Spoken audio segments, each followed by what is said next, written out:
Hello, hello, hello. I got this beautiful afternoon crash, which is annoying and hurts the view count. But we're back and you saw the game. You saw the game. It was so over. Yeah, I've been plagued by this for a while. I don't know. I did contact my ISP, but we're monitoring. I thought we're over this, but apparently we are not. Hoping for the best that this was the only one. My chair is lowering and lowering and lowering. This is one of these cursed days, everybody. No, no, no. Oh.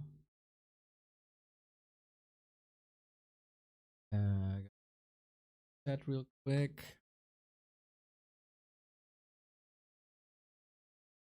Waited for the game to finish. Yeah, did you see the end of the game?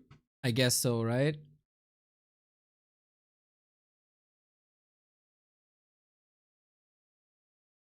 It was over.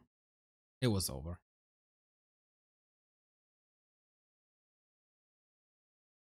Okay, and then my game crashed alongside my internet. Jesus, this chair!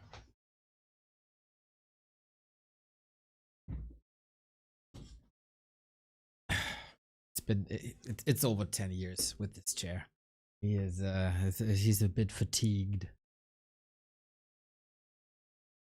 Okay, since the stream restarted, we unfortunately have to run some ads. And I'm trying to get back into my Warcraft. And then we go game 3, as we have 7 maps. So, how's the verdict so far on the graphics? Because we see them rarely.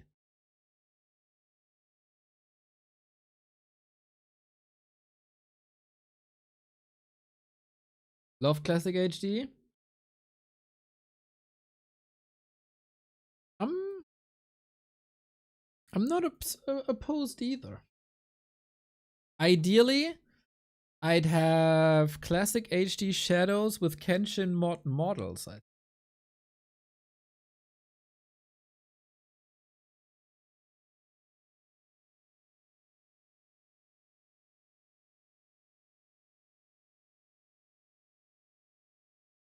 Chair is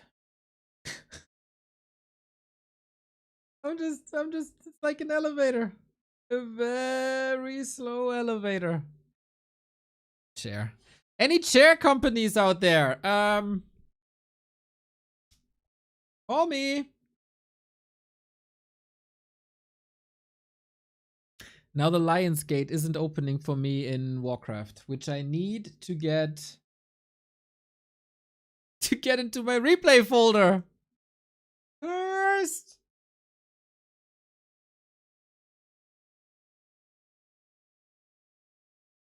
Kenshin models themselves is 500%, but the portraits are mad. Yeah, I don't see the portraits though. For me, it doesn't matter.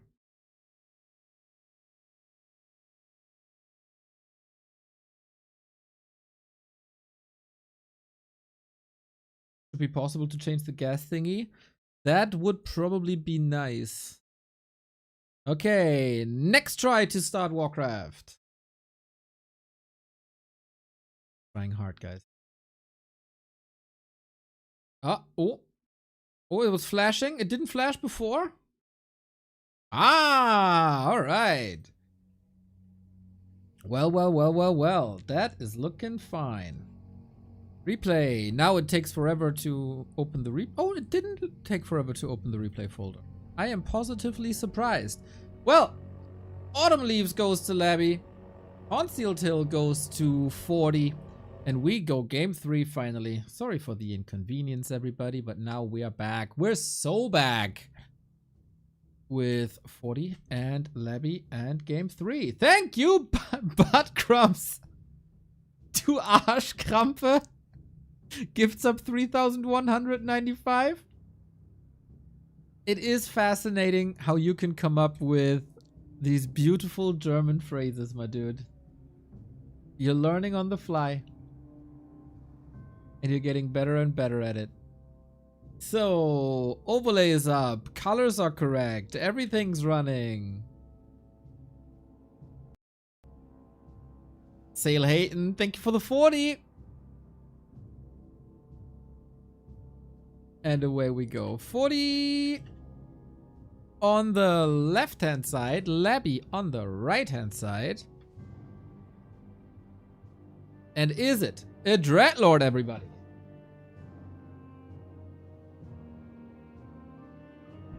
That's been Lebby's preferred strat oftentimes on this map. Is it too easy to read? Is it too weak against the rifle push? Is 40 still playing the rifle push, or is he trying to expand here as well? Questions, questions, questions. So many questions. Answer? Now come. Show me. It is the Dreadlord. Oh yeah. In the Super League, Lebby won 2 games with the Dreadlord, didn't he?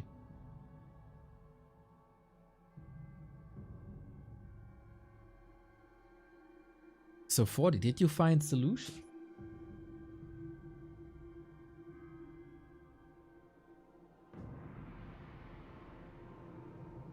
Who played Dreadlord again against 40? Was it 1-0? Who got slaughtered in the attempt? Happy is a Dreadlord player, is not really a Dreadlord player anymore. But yeah, Dreadlord hype indeed. So I guess our players are done with their spamming, right? We got the Shadow Priest on 40's side against the Sleep. And the Night beckons. Dispel can be used on Sleep. Is complete. So that's why it's helpful. Range attack also kind of helpful. We creep things up. We have 3 farms at the moment. No real indicator yet, but of course, as with the Crypt Lord, the Lords love their second bases. And therefore, we go for expansions on the right-hand side.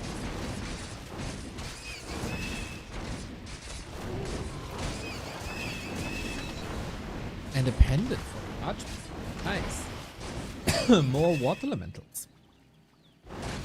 So, 40 knows that this is a Dreadlord. I think everybody would expect this.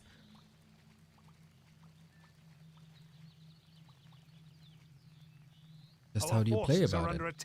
Fourth farm now. 40 is not following into Remo Demo's suggestion. Is not playing passive. You don't want to be passive against a Dreadlord, otherwise he can gain levels and then tear you apart. So we got the Carrion Swarm unlocked. We got the Sleep in. We got the Shadow Priest on the other side. Sleep! There should be a way out. Is there? No! Oh, he's walking straight into that, but is now able to fight out. Second Sleep. Second Surround. Ooh, and almost the kill with the Carrion Swarm. Boom! That's how you defend a push. And there was no pressure on this Haunted. Only 1 minute until it's up. That's the scary thing about a Dreadlord. On the other side, 40 did tech with 4 farms, interestingly. Creeping up. And then we have 1 base pushed again. With the green, that's level 3 Archmage. Upgrade complete. Ring of Regen on the Dreadlord. Oh, how sweet. With extra regeneration, can make strides towards the middle, get the boots. Stand ready. So, how do you do that? Similar to how you play against the Warden, Alchemist could be a thing. Mountain King, of course, also a viable weapon. Maybe even a Blood Mage. If you want some extra firepower during the siege, as it was played against Heavy Rifle back then. But yeah, Dreadlords only want one thing, and it's disgusting, and it's level 3. Or maybe also boots. But Expo's up. Where does the attack end up on is the question. Greater healing. One more time. We don't have any units at the tavern yet, but I don't think he needs it right now. Body is stacking up on damage, big time. With the Shadow Priest, Dispel and range, with the Berserker, with the Claw purchased. And now he almost got enough money. Needs the farm, needs the tech to finish. He got 15 seconds, so it all lines up perfectly. And we got mass mercs again, similar to what we had on Autumn Leaves. But here, everything's come up. I think, yeah, this very much telegraphs an alchemist, right? No boots on the Dreadlord is somewhat a sin. But it's not being punished yet, so that's fine.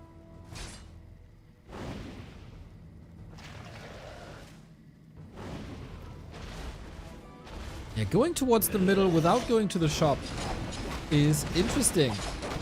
So how much Carrion Swarm do we have and how impactful is that's gonna be? Base defense, not necessarily the greatest, and of course the big strength of the Dreadlord is the Carrion Swarm now. Initially it was Sleep, now it's the Swarm, but if there's Heal Spray, similar to what we experienced with the Warden, Heal Spray level 1 is absurdly strong. So while Carrion Swarm can be great to like punish peasants and take care of gyrocopters, in these situations, it's not that great. And so you have to unsummon. It's not the end of the world, I'd say. Because down the road, Alchemist won't be that great.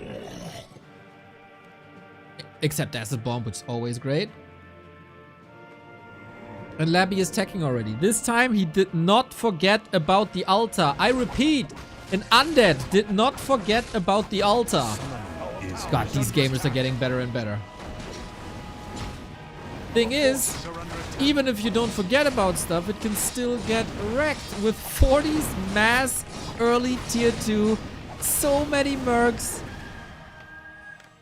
Great, great, great support. And only a handful of ghouls. I mean, it's 10. It's nice.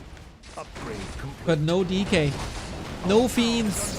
How do you stop this? Carrion Swarm versus Heal Spray. So much healing done already. Ghouls need to connect big time into the back. In the meantime, we have lots of room for the towers to come up. This is looking a bit rough for Lebby. This entire game does, actually. Which is a bit sad, because Dreadlord late game is so cool. He's level 4 already, but only the same level as the Archmage is, which means more Brilliance Aura, which means more healing. Our forces are under attack. And some solid damage as well. Shop down, no more rod, no potions. And I think this is nicely identified by 40, that the shop was way too far forward. 40 is a beast if he can play ultra defense with access to mana potions, and then you spam, spam, spam, spam, spam that Carrion Swarm. And that can help you hold. But in this game, there was no drinks. What's a weekend without drinks? It's meaningless, according to Lebby. And there he taps out. Boom. Just like that, 2 and 1. Simple Archmage Alchemist push. Well done. Stable, rock solid.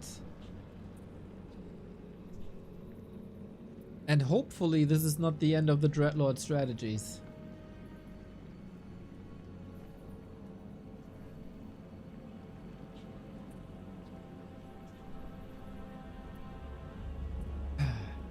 Sad. Yeah, I don't know if you should really contest the middle.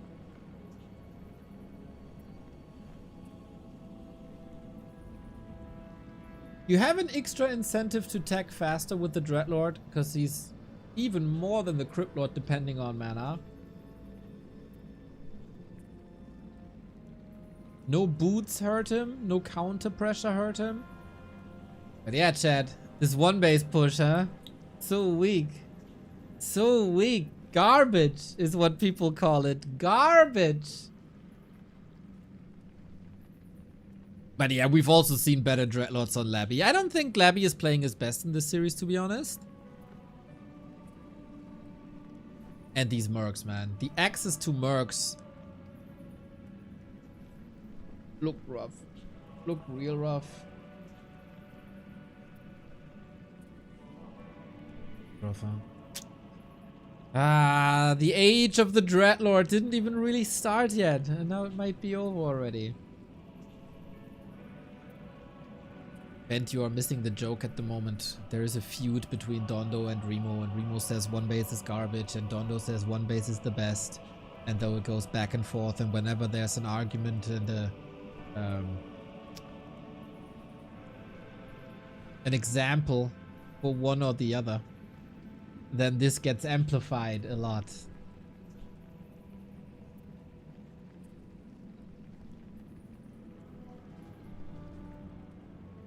So yeah, that's a bit funny at the moment. Game 4 is hopefully another Dreadlord, because Game 4 is Twisted. The most beautiful map. We do a survey about the Super League right now, ! Survey, as our game crashed. We'll do the survey together later as well. And already with the survey being up for one day, you want more macro maps in tournament map pool. That's very evident. Very, very, very evident.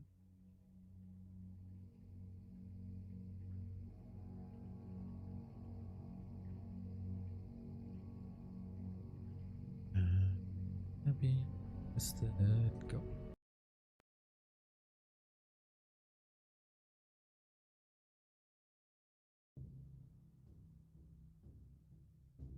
So, 3 games done, 4 more to go.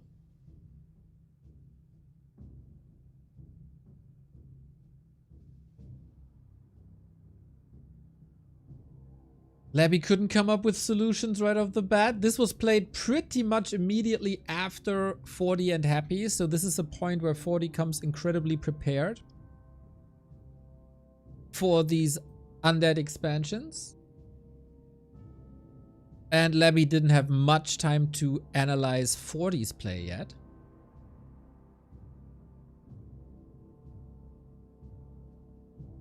Twisted. Twisted. Oh. Hopefully a long macro game. This is what we love. I mean, the best map of the Super League group stage was Lebby versus Fly on this very map. With a lot of macro. We'll see. Is there any changes? I'm still hoping for a Mountain King here and there on the human side, but I think there's absolutely no reason, especially when you're on one base play, which you are. So is Lebby? He's still on the Dreadlord hype train. Okay, nice to see him continue to experiment. The flames on the altar look a bit weak again, huh? I thought that's fixed. Or was it always this way? They look a bit weak. Crypt has been fixed though.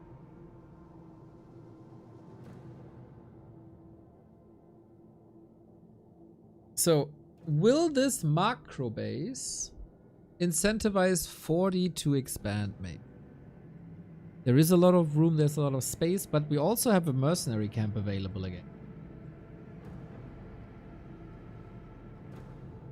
And then Shadow Priest, huh? Shadow Priest, Berserkers, and push. Both players went heavy on mercs this entire match, to be honest.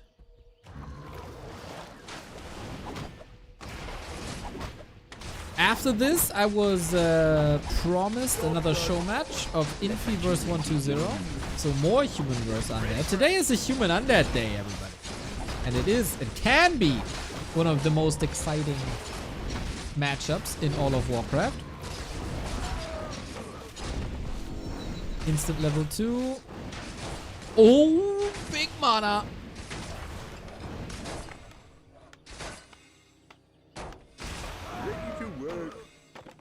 Hello, Sparta. How was your stream, mate? Did you win, son? Our forces are under attack. We go Ready Dreadlord for once action. again. Can he defend better? It's gonna be rough, right? This is 3 farms now with the 4th available, but things for the humans are a little bit in flux, I'd say. We see 3 farm expansions on some maps, we see 4 farm techs, and this is a 4 farm tech. So if you're in this... These lights also look odd. What's this ring?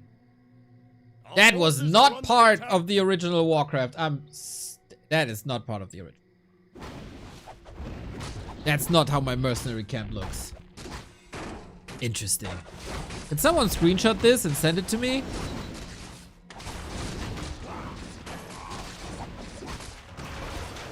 That is odd. So, oh, this Archmage is a beast!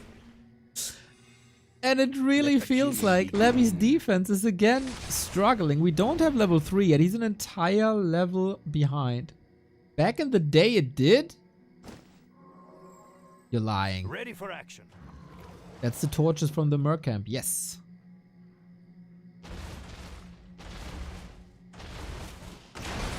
And we have triple water elemental. As the mana potion was consumed, we got good additional damage. We got the level advantage, obviously, as human is always creeping faster.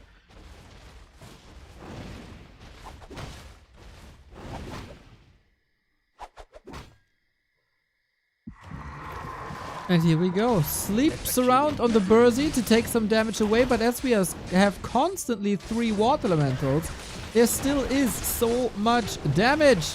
40 is saving units to the right, to the left, to everywhere. And the flood is washing the filthy undeads away.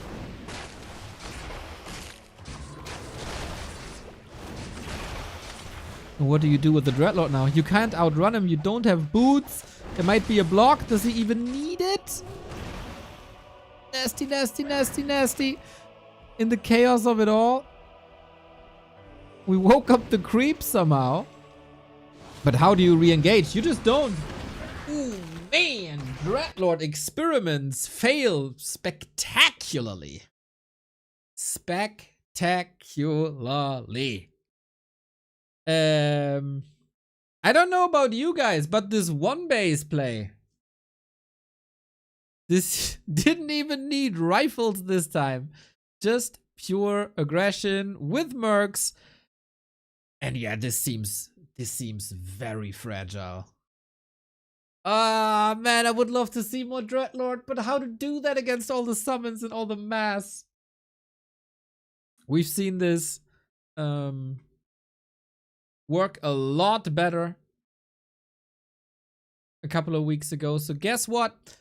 Players make adjustments and things look bad or worse.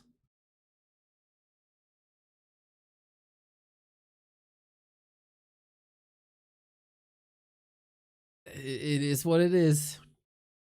And yeah, Lebby overwhelmed very quickly, unfortunately. 3-1, man. 3-1. Undead is so overpowered, they say. Undead wins everything, they say. All of a sudden, camera froze? Oh no!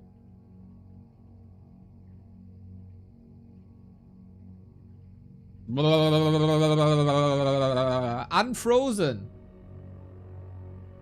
Thank you, Spar.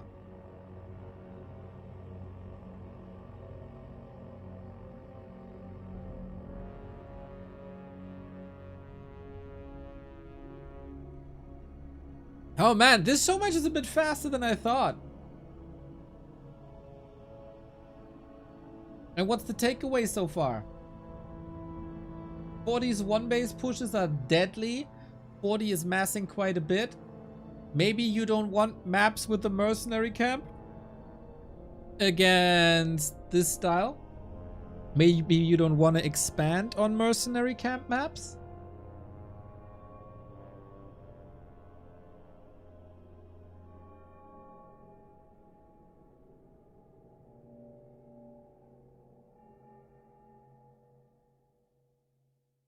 And maybe Dreadlord on mercenary camp maps is not ideal.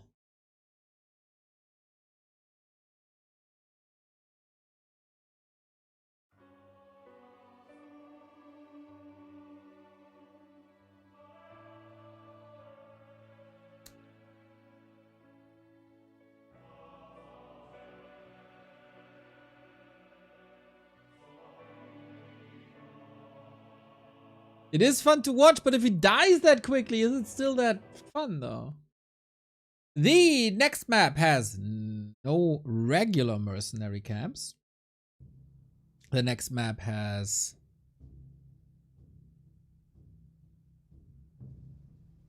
match points basically for Fortitude.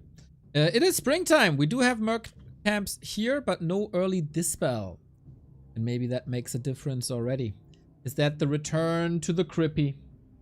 Is that another one base play? It is definitely not Pally Rifle. Everybody who watches Soul 8man knows that this strategy is a thing of the past. Maybe in show matches. We saw one Pally Rifle attempt in Super League and it was squashed. Chance. This was also strong. Some mind games going on here and there.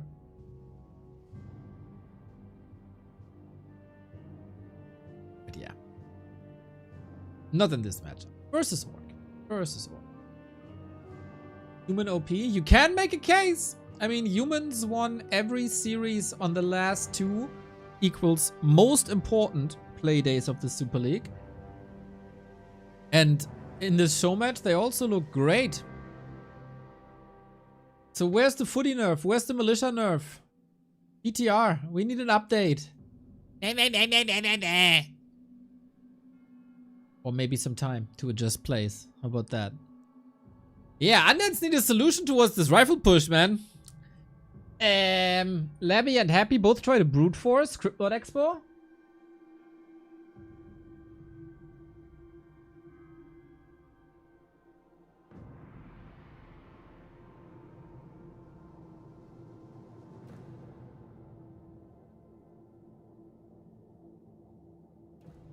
Is all very fragile, but what do you do then? Play one base. I feel like that's the simplest angle undeads could go for. Just if your expansion's getting cancelled and you see that there's a human tech, just don't expand.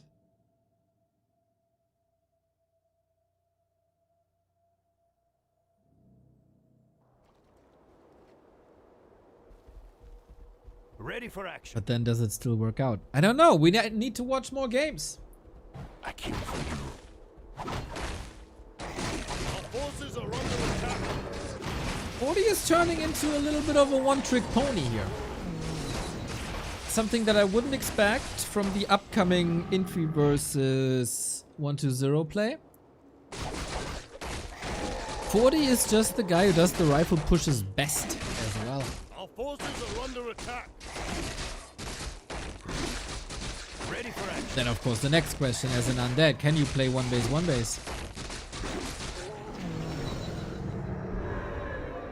Lebby is not much experimenting with timings here between Haunted Goldmine and Ziggurat. Happy was shuffling them around. Our forces are under attack.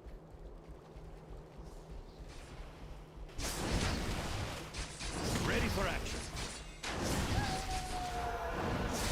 Whee! Lovely impale. Does it matter that much? Is it worth the mana? Are under attack. Hoi!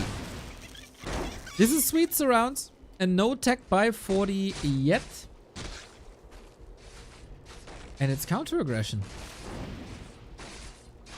Previously, it was always 40 being the one to push. This time he was stopped in the chokes of springtime. And we have to call to arms during the tech. That's annoying. 2.2 Cryptlord already, and now of course there's no line of defense anymore anywhere. Is it just a straight up base race? Because how do you hold this? You just don't hold this. You just go for more damage.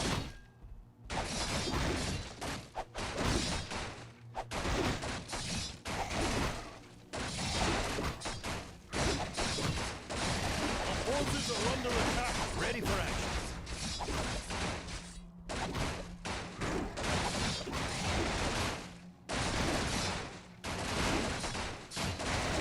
And with that, he is forcing him back, but the Haunted is still dead. Now, do you tech or do you re-expand?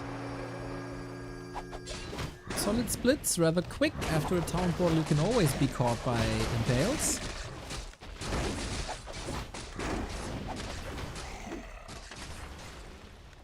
Our forces are under attack. Oh, close tools around. Jeez. Lots of things decided within a span of a second. We got Lebby with the Merc now, by the way. From the left-hand side, I reckon. Splits the Footman again. Only a couple of herd ghouls. Reinforcements are here. Lots of pressure play. Very similar to what we've seen on Autumn Leaves. Now 40 has cleaned this up. It's a lot about tempo and momentum on both sides. And no expo anymore. Lebby is teching. Okay. He's still almost a full tech behind.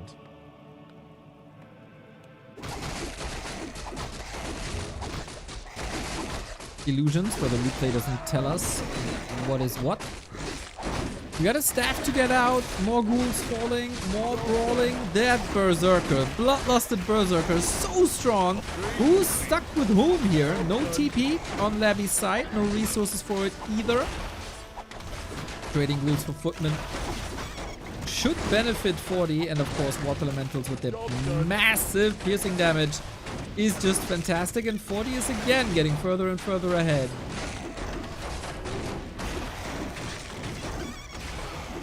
Hopefully, Lebby is not forgetting about the altar. Our forces are under So far I don't see it, but so far, okay, it should be time soon.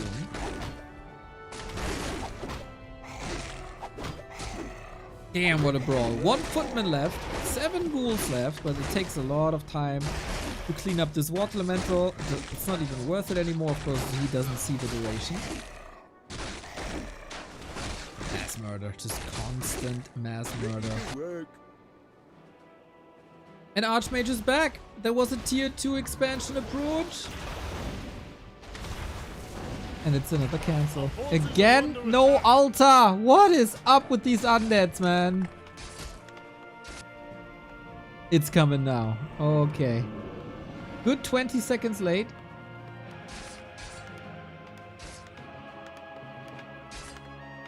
All right, who wants some?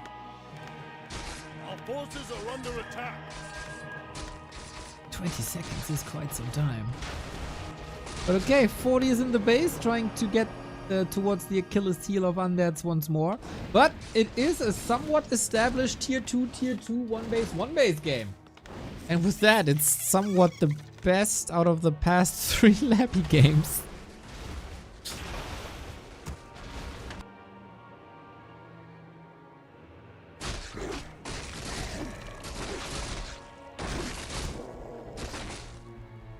It's the new meta. If that's the new meta, I hate it.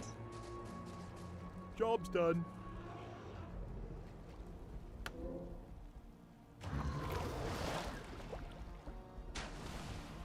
We got it now, though. Also with a bit of a delayed graveyard that was.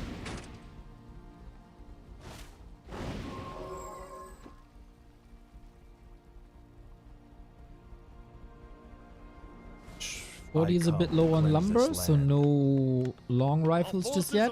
Bit more safety. Time for Lebby to recover. But very, very few play an Archmage like 40 does. And so he's constantly under pressure. This could be... This is level 4. Not really, right? Nope. Close. Locked and loaded. Lebby is still trying to expand on tier 2. I come to cleanse this land.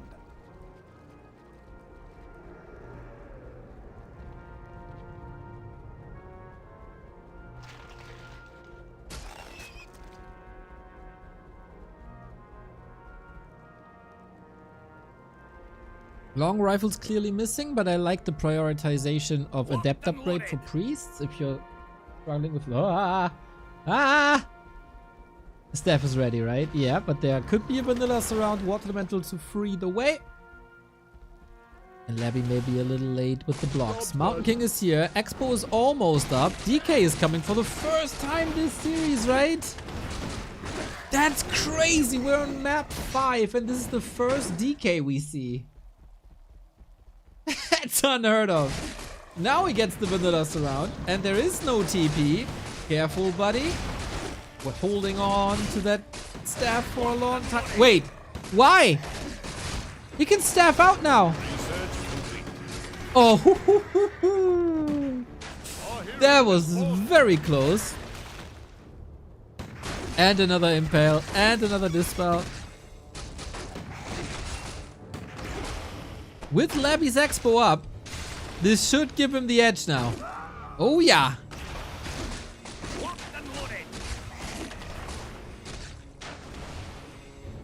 40 allowing that expansion to finish is a mistake, or it seems like a mistake. He could have split water elementals for sure, but he was a bit occupied with all these surround attempts, I feel. But yeah, it's up. It's up. And from here on out, all the cards are in the hands of the undead. Especially when tier 3 finishes. And you know what? Our forces are under attack. It seems like it's a good idea to not brute force an expo, but to tech. Of course, sample size is 1. But what we can determine is a DK is good to have. That is, I think that's a universal truth. Our forces are under attack.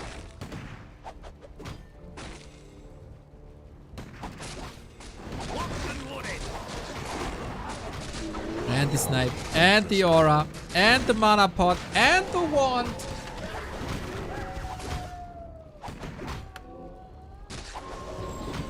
Dude, I want to say creep colors, especially with Bloodlust at nighttime, amazing.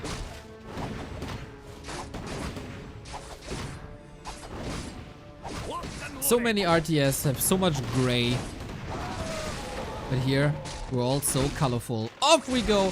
A lovely impale once again. That was the second last one, I think. Bit over eager with the ghouls, I gotta say.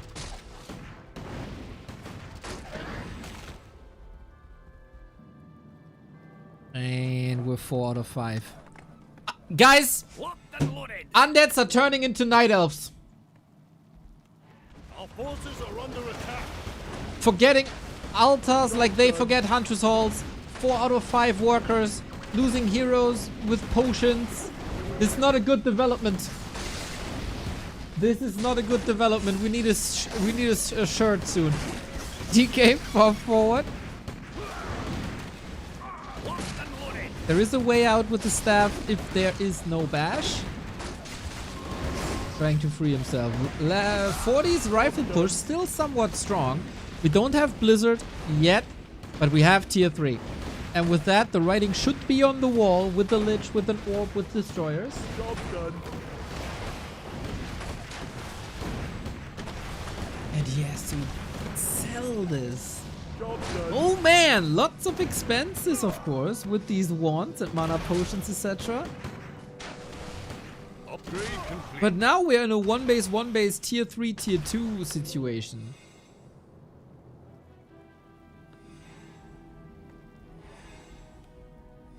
Which should still give Lebby the edge. I come to cleanse this land. Our forces are under attack.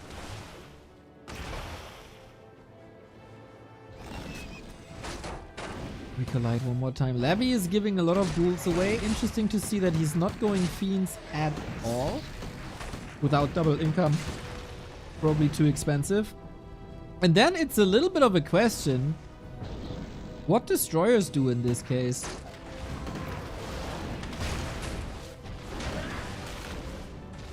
Because rifles are there. Like 6 of them? 5 of them?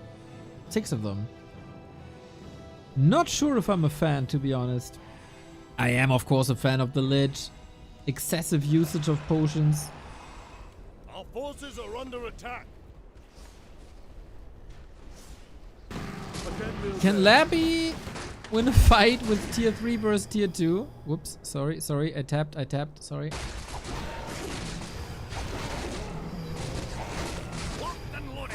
Yeah, since we have the Wand of Negation now, I'm not sure if I see the value.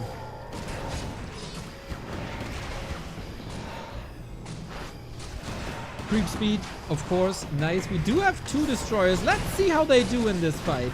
Both at 50% already in the middle of it all. Damage mitigating Impale, no buts. 2 kills in quick succession, but also good Ghoul kills here.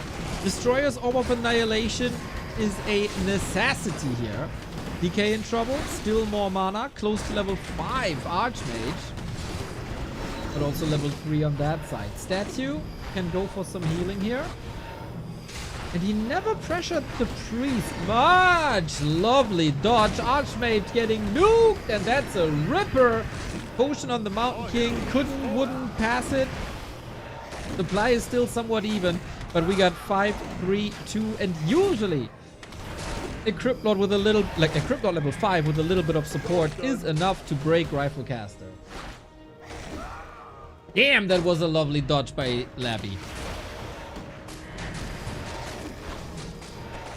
Hold on. That DK. Stormbolt where? Stormbolt here. Forces are under Oh, attack. doesn't go for it because no follow-up. And that's the tap out. Lebby with the win. Again, very, very, very little sample size, but I think if your initial... that grab, dude.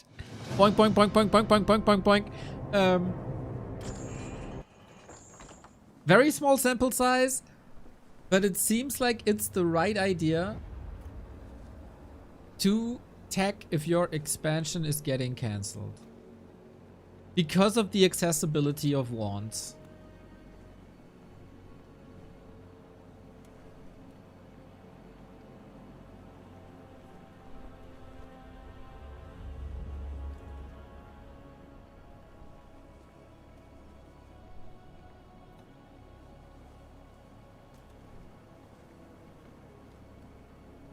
Then of course there are different answers to that then as well.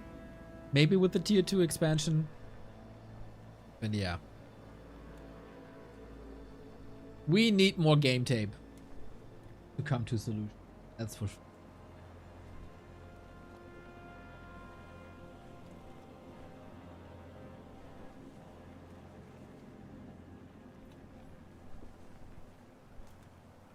And that dodge was clutch. That dodge was.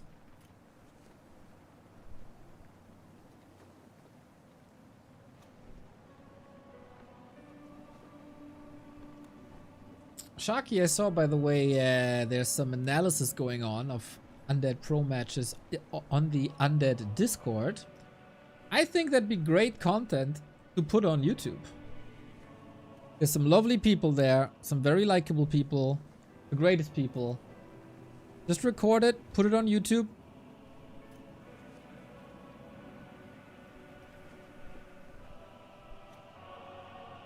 Get the clicks.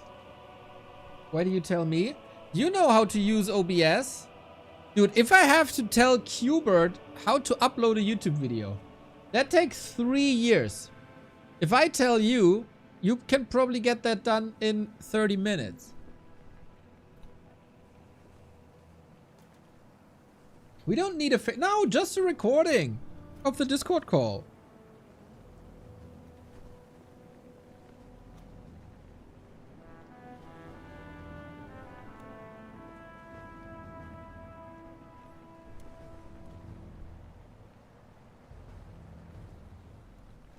And we know what Sharky is looking like, right?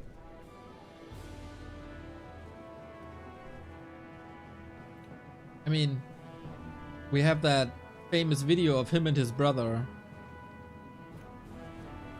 in front of the whole world. Here you go. I don't know if left or right. Dondalari #1. That's them.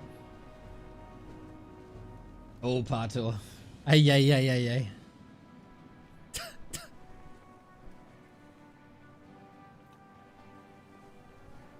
For that, there's only one thing to say.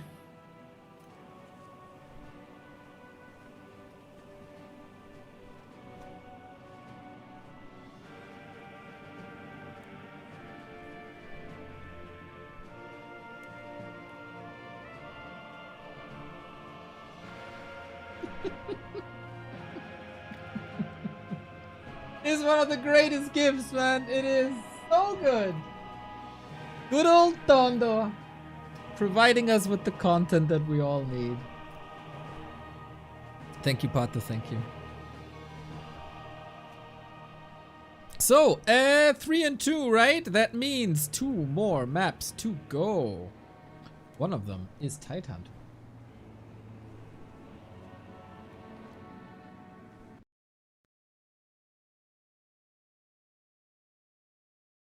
And the game crashed. Jesus! How is it so hard to watch a couple of replays?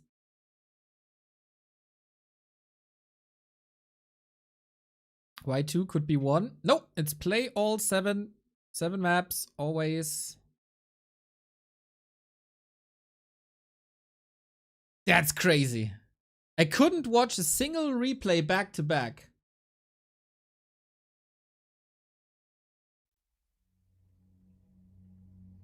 Not a single one.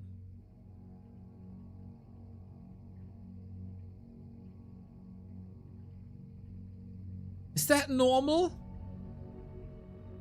I don't watch a lot of replays since I usually claim Flow TV games.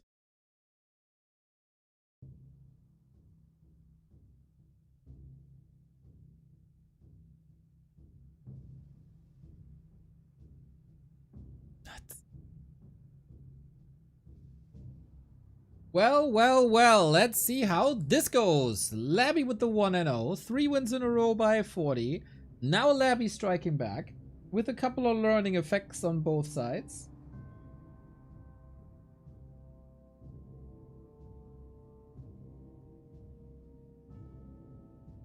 We know you don't watch replays, we can tell. Well, if I watch all the games live, or the majority of games live, why would I need replays? Well, for deeper analysis, but I don't think that's my job.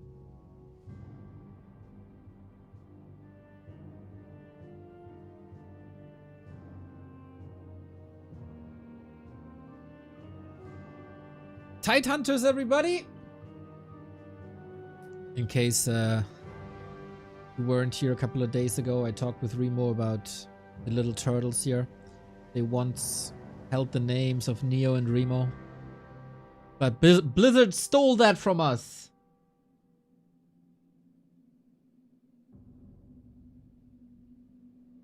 So we can't have that anymore.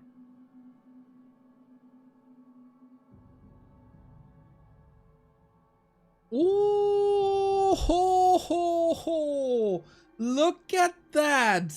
We are not going Cryptlord, everybody. We are going Lich, and I've been very vocal that this should be a possibility for undeads more often. The Liches, they only disappeared because of Pally Rifle, because it's horrible versus Pally Rifle. Now that the Pally Rifle is dead and undeads have new obstacles, this might be a return to Lich. High damage, high pressure. Oh, that's interesting. That is very interesting to me. If someone can pull it off, it's Lebby. He plays it versus Night Elf himself.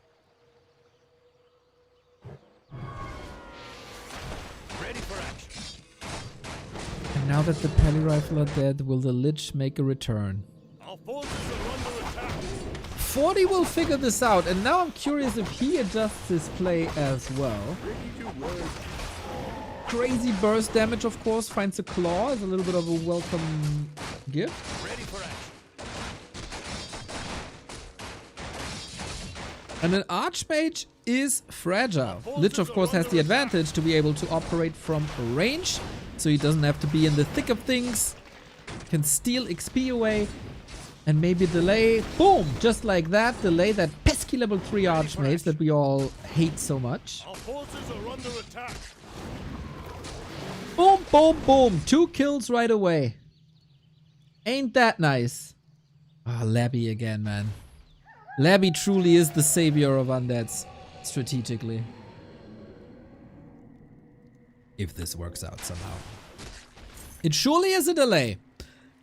Lebby would love to be in the undead base. Or in one of these undead bases. Will he make a pit stop at the turtle or will we fight? We don't have that much mana at the moment. And we're breaking through. Narrow tower, 10 seconds.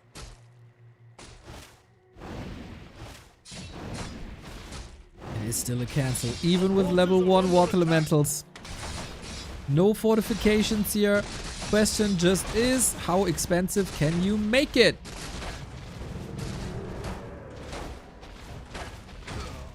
One kill, probably 2. Our forces are under attack. And another expo. While 40 doesn't matter to him if it's Crypt Lord or if it's Lich. Rifle push is the way to go. Now we got water elementals as well. The shadow is floating a little bit. Lol, that's funny. That's really funny. Nothing's perfect in this game.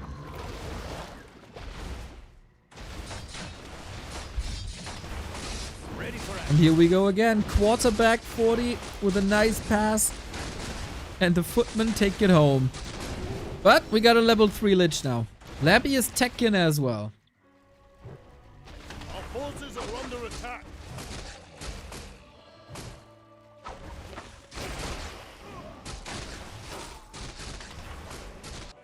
So it's a bit similar-ish to springtime.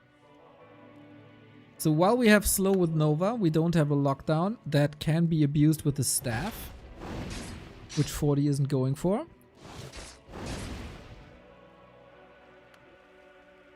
Our forces are under attack. I was lining up for a Nova. Lots of mana on that Lich. Job's done. And then we try to expand again. This time, footmen not in position, but they're looking for the main base where we hopefully see an altar soon. No on the Archmages. That's the big strength. Just the burst damage. Our forces are under attack. But here the footmen are, with ghouls somewhat in position, but not able to clean this up. Too sturdy, these footmen. Thankfully the tech is running. That was so close. We have new corpses, we have new skeletons. Skeletons mini mana potions. That's why level 4 Lich is so important.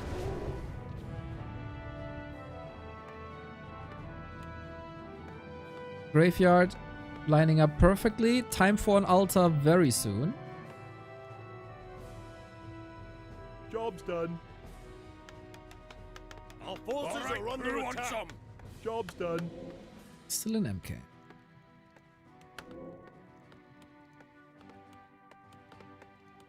I think so far Lich is still working fine. Locked and loaded.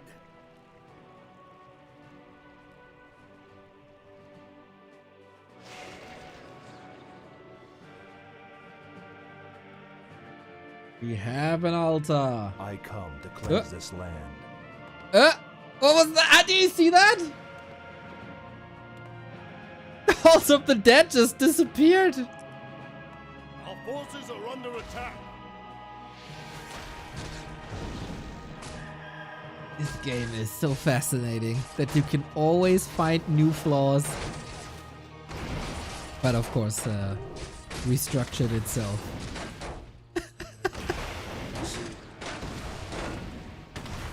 Tons and tons and tons of ghouls on the ground, but that's what the level 2 water elementals and the Mountain King is for. But that Mountain King is surrounded. Any potions that he can transfer? He's trying to. He's trying hard. Uh-oh. Mountain King down. Potion was necessary on an Archmage to keep presence with water elementals. But it's just a lot. Good chip damage. Nice retreat. Leaning into the boots. And Expo's up.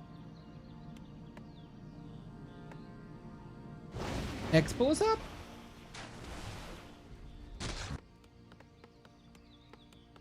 And Mountain King progress heavily slowed down. Lich is getting closer and closer to 4. Get support. Got lots of ghouls to work with.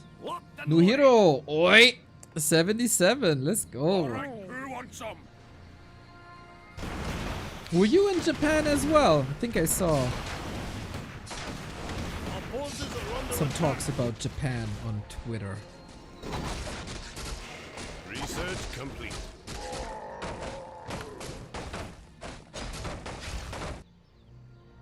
Big push now. I think you gotta stop that expo soon.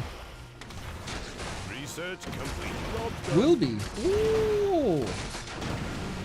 That's sick. That is sick.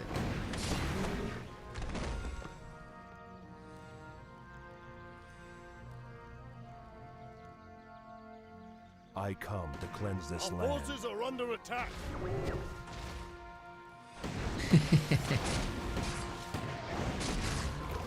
Lich has to do some heavy lifting still.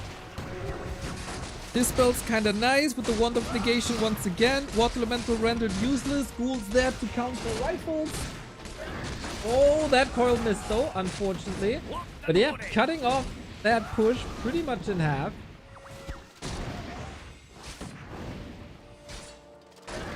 It's a falling. Absolute slaughter again. Mana Potion the Lich, level 4 Archmage. Towers are coming up. It is a bit fortified, but it's not Lebby's Fort Knox that I love to praise.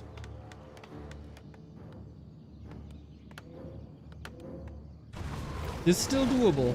Is this the closest match so far? I'd say so. So many wands of negation. Jesus.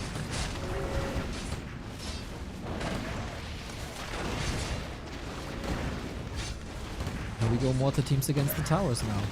One Mountain King kill, maybe not enough. Only 8 ghouls. That's not too many reinforcements. Lebby again going for the tech. Without any fiends, without any statues just yet. With his back against the wall, level 2 MK. DK very fragile. Moving forward though. Heal scroll, town portal, all available. And Lebby's units are falling left and right. I don't think there's too much to do. Upgrade complete. 40 is just too clean. 40 got the sustain, 40 got the mortars coming. Locked and loaded.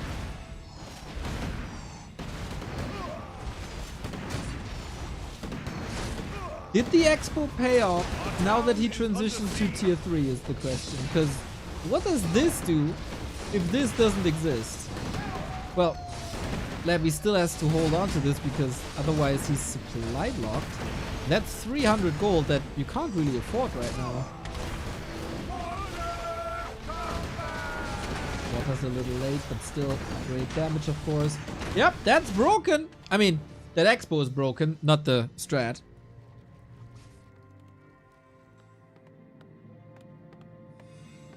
The lack of Crypt Lord opener opens up the game for a Dark Ranger now with Black Arrow.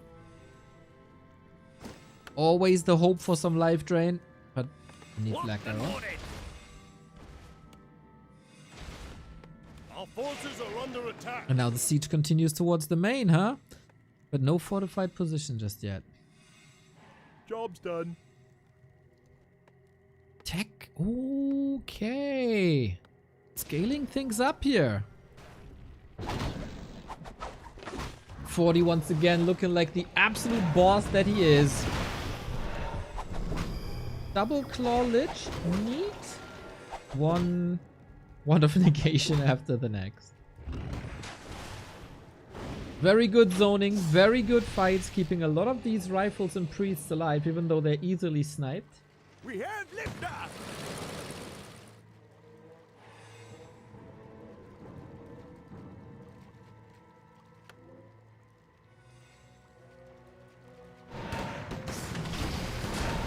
Casting over. Okay, we need some skeletons here. This spell is up against them. But that's of course a lot less mana that you can use. And 1, 2, 3 rifles instantly dead. Also the mortar team. Jesus, Lebby is bleeding units. On the other side, of course, Ghouls getting eviscerated as well. But where's the damage if all the rifles are dead? Almost every single one.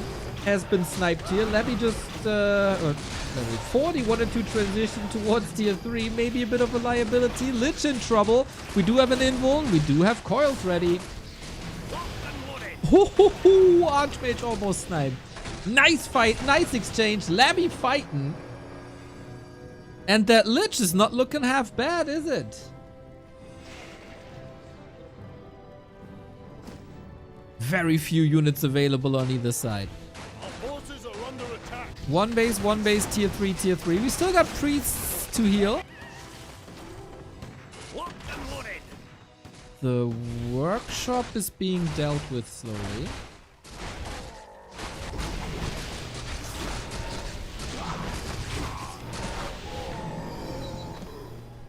And Dark Ranger has silence now. Upgrade. Lich close to level 5. Is that the win condition? Under siege.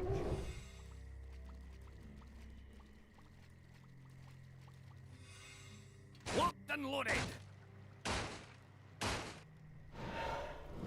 Our forces are under attack.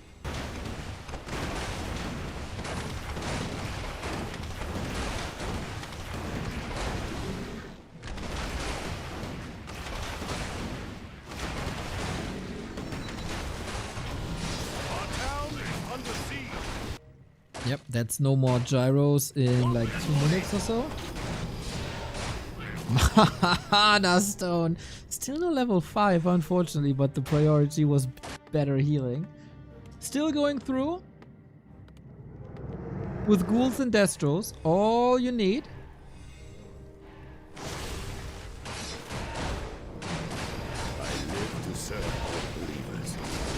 And the paladin is out. Okay, against that burst damage of level 3 Nova level 2 coil, having some single target healing isn't the worst idea, of course.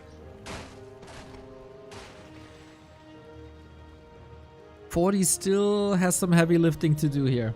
Big push by Lebby, about to tie up the series in this play all 7 show match of yesterday. Research Our town is under siege. Dude, I'm getting so distracted by these attacks because of the alert. Our forces are under attack. Creep check not that meaningful fighting wise, but the slow that's applied here is rather annoying. Our town is under siege. Research complete. Yeah, you need the you missed the burst of an impale, of course, but Nova is still a nice fight. Opener! Coil Nova! Oh boy! He saves him actually! Sick! Staff was ready, not used on the Paladin. Mountain King under fire. We have a little bit of free dispel now thanks to destroyers. Even though he's fighting Rifleman, the Mountain King is surrounded. Oh no! Oh no! Oh no! The Paladin is dead too! The double kill for Lebby. And that's wrong. That is wrong. Lebby wins. Lebby wins, guys. That is 3-3. That is 3-3. The indicator here wrong. Lebby is the winner. That's odd. It never gets reported wrong, usually. 3-3. Lich opener, man. Lich opener. There you go. That's the official opinion on the Lich opener. And on the unstubbornness of not brute forcing expansions. Lebby gets a lot of thumbs up for me. Seems to be a bit more versatile than Happy was. I need that GIF on a button. A very good one.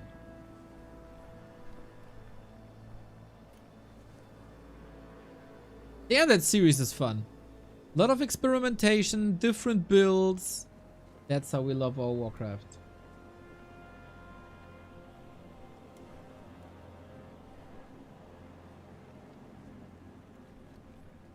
Umba? Exactly. Manipulating game files. You know. Tech isn't always perfect. We wait for this ad to be over. And of course, I can't just start another replay. I have to restart again, of course.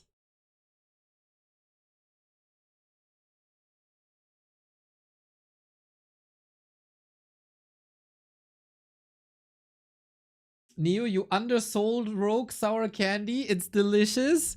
Bro, as I said, I'm a bit sensitive to sour.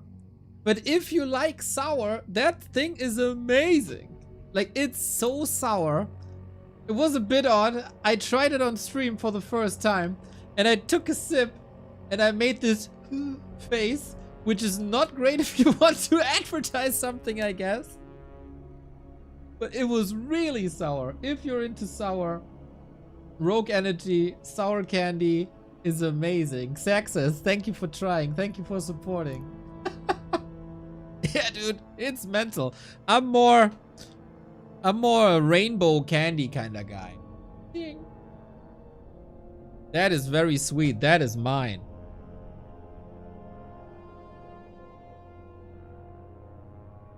Thing is so sour.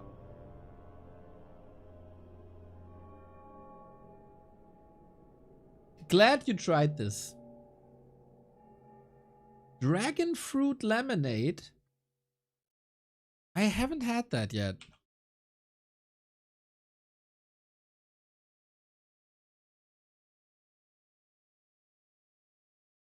I think I didn't have that yet. That is looking mighty fine.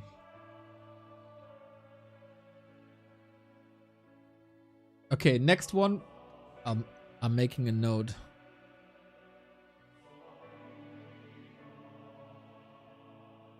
With 2 exclamation marks. I made a note.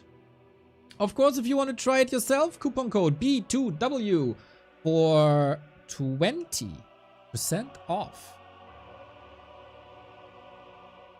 Neo, check DM.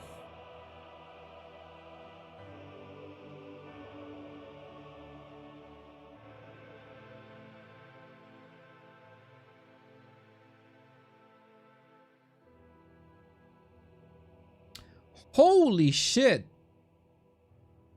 750 euro tournament of the duchies. I don't think I'll stream that much today, Razor.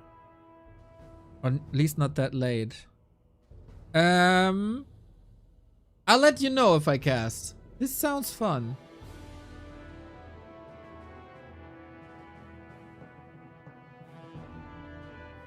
This sounds fun. I'll think about it. $750.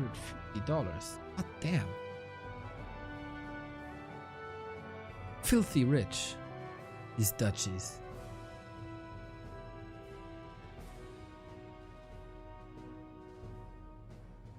So, before we start the last map, what are we thinking about this Showmatch so far? About these adjustments?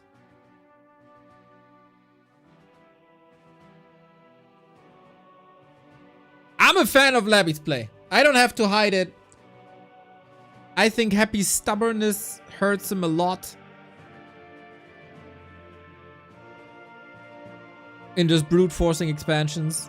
Obviously, it's a fresh play. That 40 didn't completely dissect yet. And there's surely some weaknesses. But it looks like one base, tier 3 is at the moment undead territory. And you know, if you go for that play, you know what looked really good on the ground? Ghouls. Really good. Good unit. Ghouls.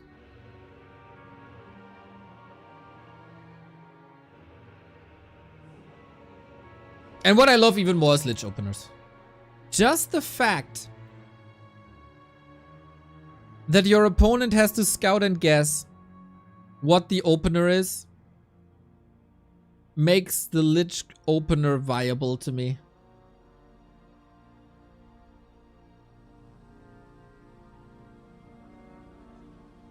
And then if you're Lebby, of course your opponent somewhat has to guess if you go Dreadlord or not. It doesn't change too much in an early game, I think. But I like Lebby's approach a million times better than Happy's approach.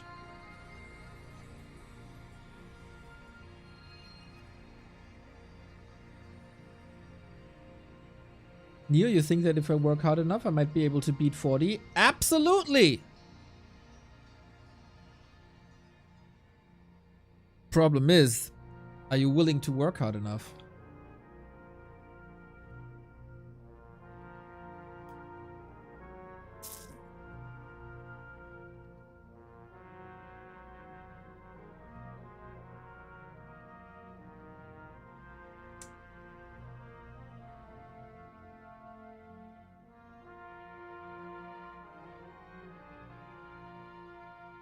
I believe in potatoes.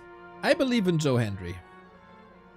And I believe that it's time for game 7.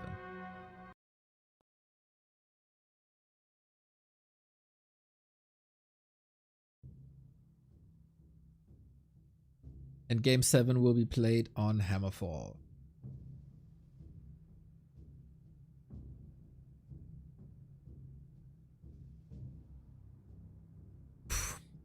Quite hyped, man. Quite hyped. Let's go. Decider in this 7-map show match. Lebby took. More variety equals more good. Exactly, Deviants. Exactly. Dude, what is this? Donation number 8 recently? You're awesome, man. You're awesome.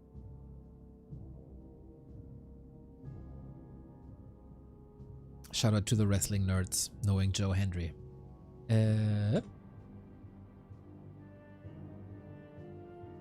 Lebby's blue, Lebby's blue. Okay, maybe the colors were a bit reversed before. Hammerfall! I have no money to donate, says Shaki. You can pay me in Undead Discord game analysis VODs. Easy. So, Archmage versus Cryptlord. Despite having a successful Lich game on Tidehunter's, Lebby is not going through with it. Maybe on Hammerfall you need the creep speed of beetles. I don't get how to do it. If you explain, sure. Easy, Sharky. That is the easiest. I can do that very well.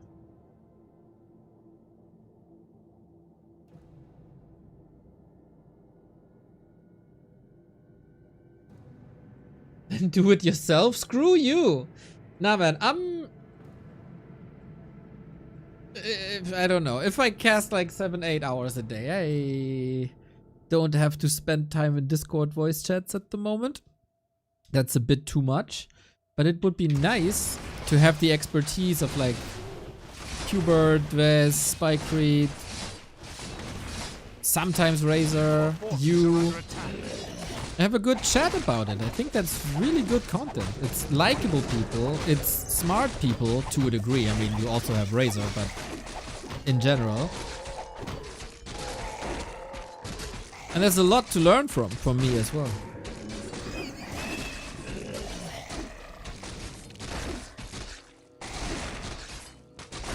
You wonder what of that?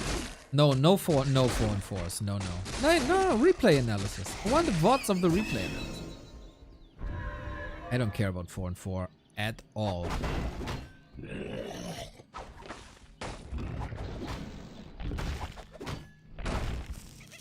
Hammerfall, Expo play. Are under attack. Again, Lebby is not switching up the Haunted and Ziggurat timings at all. This was Happy's approach yesterday. Lebby not a fan. Lebby switches other things up. Golem goes to 40. Big damage impale. And disable. Did he get a last hit with that? Oh, we don't have a last hit indicator here, unfortunately. Lebby stole. Oh, is that not level 3 then?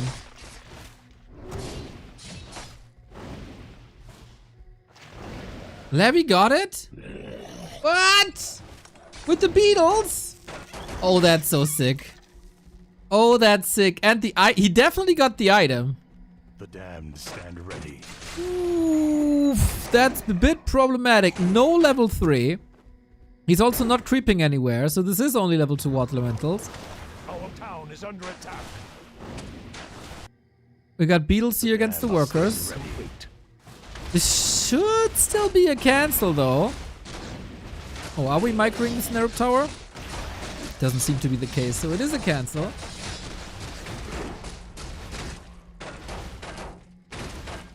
But nice XP, nice delay, nice damage. Ooh, that is a slap in the face of 40. No expo up. And as long as it's one base, all is fine.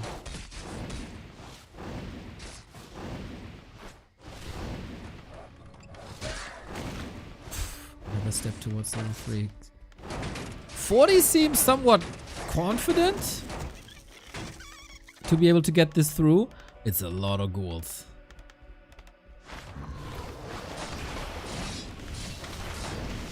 Couple of kills is level 3. More harass here, more distraction there. Peasants are falling swiftly. Ghoul micro. Bit late, and that's level 3. That changes a lot. Level 2 water elementals. We're waiting for the level 2. Oh, he didn't use his spell. Oh, did he? Oh, it is level 2 beetles. Okay.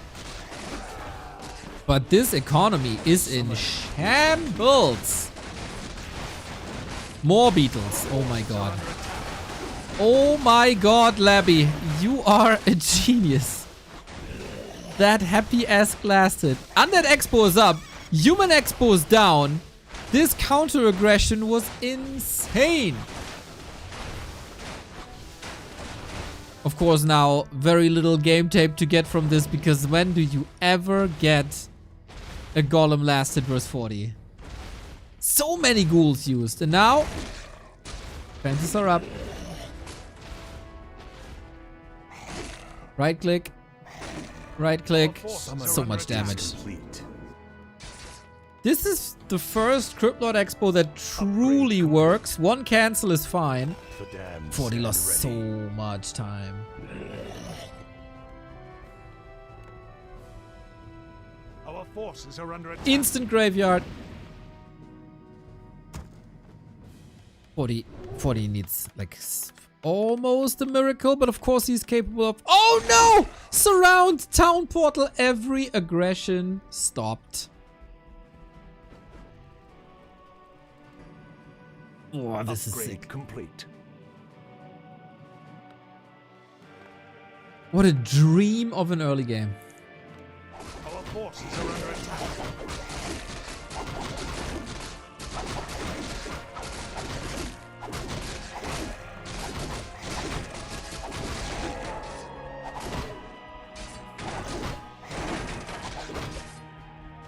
Bit fumbly bumbly with the footman here. Our forces are under attack. But we also have a lot of mana thanks to the potion. Ooh. He can pin him down now, no? Tower isn't up for a long time. Archmage can't risk much anymore because he doesn't have a staff, and an Impale is at the ready. And now we play Ghoul Floods.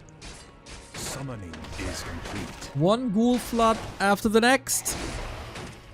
Plus tech. Early altar so he doesn't forget about it.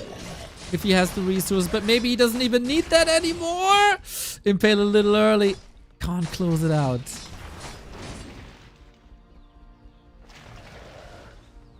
What a sick series. Mr. Backhead. What a pleasure to have you here. And this is the Fort Knox Lebby base that we love to see, that I love to see.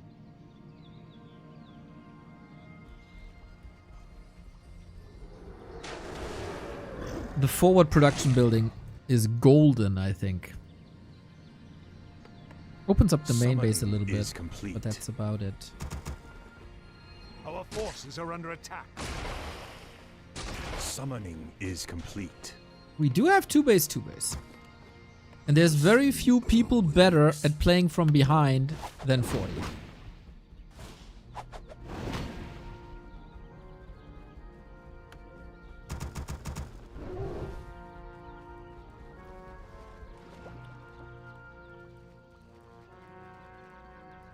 And it's a lot of... It's 11 footmen. Oh, he's plugging the little holes here. See what you mean? The base build is fantastic. Can only hold it up for so long, but we got a necropolis, so acolytes that die will probably not delay the tech any further. Impale, little bit of an invite here. No shop for mana potions just yet. Tier 2 done in a bit. 40 brute force onto the haunted. Ghouls busy at the lumber. And Water Elementals are having a field day here. Acolytes slaughtered left and right. Gee, is he turning this around? He's just throwing everything at this haunted. One impale after the next. But now mana is gone. Heal scroll, nice. Towers helping, super nice. Can we get some repair in? We have not too many acolytes here anymore, but he got enough resources. 2 acolytes falling. Make it 3 soon. He's not forcing any town portals here. Jesus, 40. This is a miracle. And the expo's down on tier 2. Nobody could have done it but 40. How? What a slaughter! Acolyte, ghouls, footmen, everything. James 11, thank you for the sub. Amazing coverage all the time. My pleasure, mate. It is the greatest game. How can you not? How can you not? Archmage has to pass the Crypt Lord. You have to run away, man. Don't want to be close. His might cannot be matched. 6 footmen died here. Our forces are under attack. And we level. Expo coming back up. DK is coming now as well. That delays the tech a little bit. We made a Fiend transition. Our forces And on are the under other side, attack. we queue tier 3. Mental. Dude, the fact that he knows that that he has to break this expo and that he needs this amount of footmen for that, and that he also finds the time, and despite the great defense and the great base build and 3 towers, he just calculated this perfectly. What an attack by 40. Utter chaos, but he's thriving in it.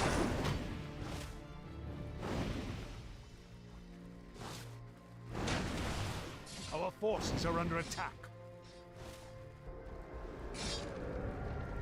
Couple of footmen paying sins now. And the DK is coming. So far, if I'm not mistaken, Lebby won every game where he had a DK.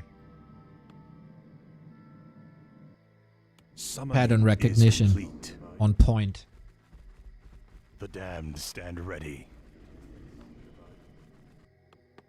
We do get triple air though. The first real 2-base tier 3 game. Stormbolt coming in. But we have a staff. He should be safe. The damned stand ready. No defend on the footman. Yes, because of the reforged mode, we have this god-forsaken attack sound.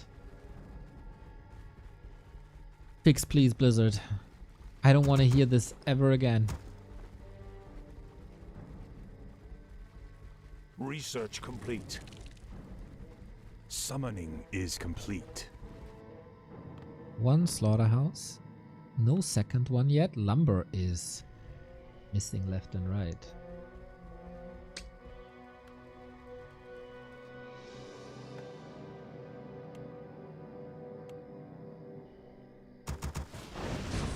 And we get a lot of production buildings onto the human side. That is 5, 6? Yeah, 6 production buildings. Uh-oh. The dodge, bro.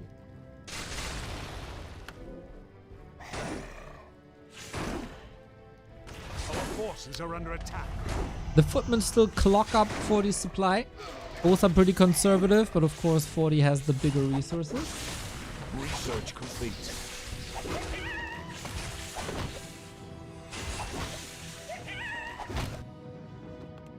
They're just coming. Dry hero on both sides. Staff and TP. There shouldn't be a way out to get the kill. Want to stay in this fight. Yeah, footmen are juicy XP.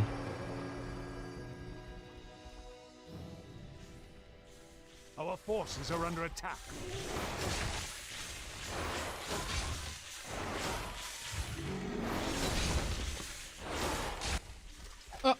One surround after the next. Staff on cooldown. Oh, snap. Don't get... Okay, there is no bolt. There is no bash. He can calculate this. Free his way. Lots of piercing damage. And the next coil soon, I think. The Ancient Evil survives.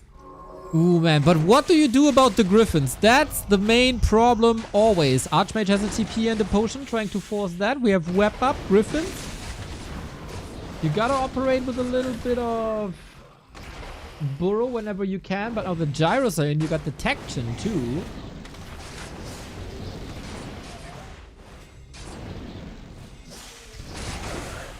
A couple of losses for Lebby that I don't think he can afford. You need every single fiend prior to these late game fights. Lebby is bleeding this a little bit. 2 attack upgrades. The sleeper wakes. No banshees. Destroyer upgrade very late, because he didn't need this before. Both have a town portal lich! Oh my god, the damage is mental! So is the town portal swap. But this mass air. The human mass air. How you deal with it? It seems like every race has its problems with that. Ironically, orcs kinda deal with it the best.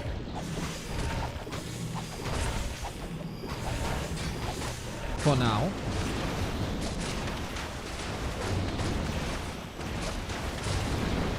But then there's also Kaho with 17 crows and Fiend's Banshees are also somewhat of a solution, but these Banshees are nowhere to be seen.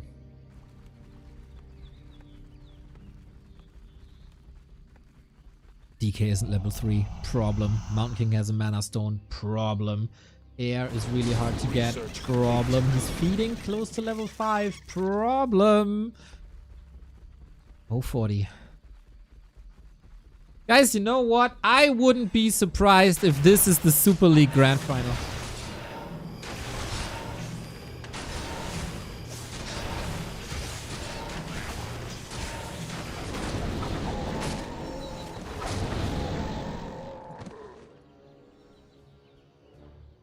Summoning is complete. The damned stand ready.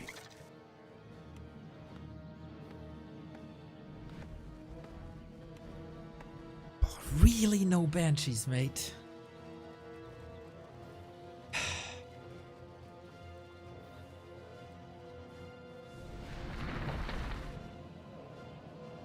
Infy says could be, but could also not be. Thank you for your input, Infy. Valuable as Our always. forces are under attack.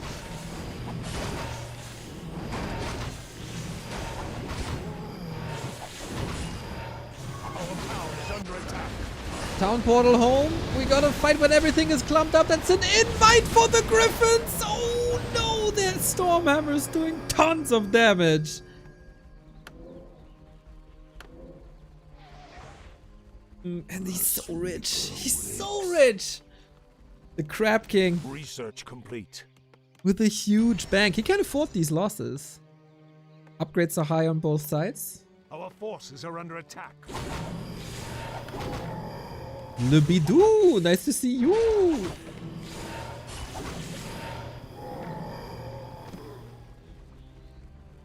Took the region out. Level 5 Criplo is of course nice to have, but What do you want to impale?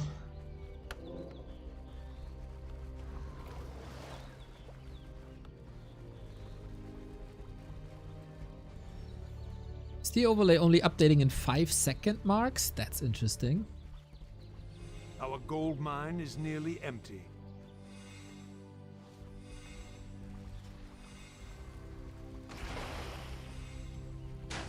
Lighting effect. Oh. Okay. Sorry, Buttcrumbs, I didn't know. I will adjust my behavior immediately. Now it's about third bases. We got 2 minutes to set it up. Our forces are under attack.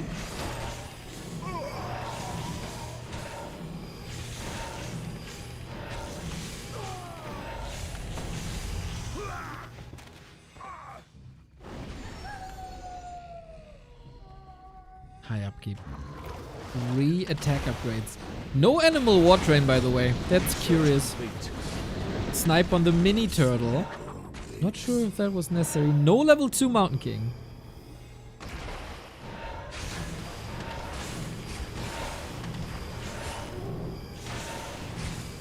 How good would this be with Banshees? But he doesn't have the resources, really. How do you want to fight this, Lebby? 2 heal scrolls, okay. Trying to nuke the Mountain King. Clap is great. So is the coil by LabyRinth. Holy Light to save the Griffin. That's level 3. Heal ward on top as well. Nuke. MK out of the fight, but not out of this game. Focus Fire is truly great. Everything reaches level 3 now. And 40 seems to be blowing ahead with the high value Griffins. Just Hail Mary, one after the next. One after the next, but the Mountain King is safe. The Coiled Throne forces an invuln. Nicely playing around the coil cooldown, but it's just dominance. This is just 40 dominance. Winning Happy and Lebby back to back. He was struggling a little bit more today, or in this series, than he was against Happy. Lebby showing again that he's probably the best undead versus human player in the world. Making some nice adjustments, but it wasn't enough. 40 wins! And with that result, by the way, he won enough money that he surpasses Happy in 2025 earnings. They are incredibly close together, of course, when one show match can make the difference. But 40 #1 in earnings. Facts. Facts. Yeah, and I think straight up, Fiend's Destro statues versus this Air Army comp. You can't do anything about it as the undead, or not much at least. You can try, but Griffins are crazy good. Oh, they're so good. And then Lebby decided that he doesn't have the time after this somewhat disastrous fight, that he couldn't afford Banshees. And then things get really rough. Cool series, man. Super cool series. Starting with more or less meta, experimenting, switching first heroes around, switching timings around. That was a fun Warcraft series to watch. And 40 wins. So great. It's just the greatest game.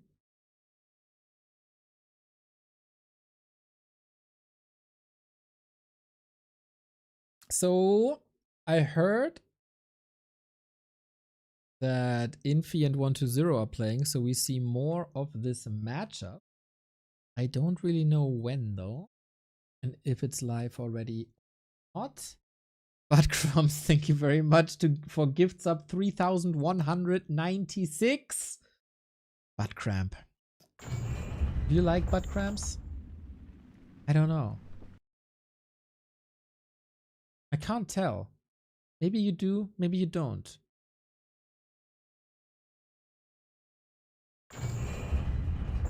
But you aren't a butt cramp. That's like the other guy that doesn't greet you.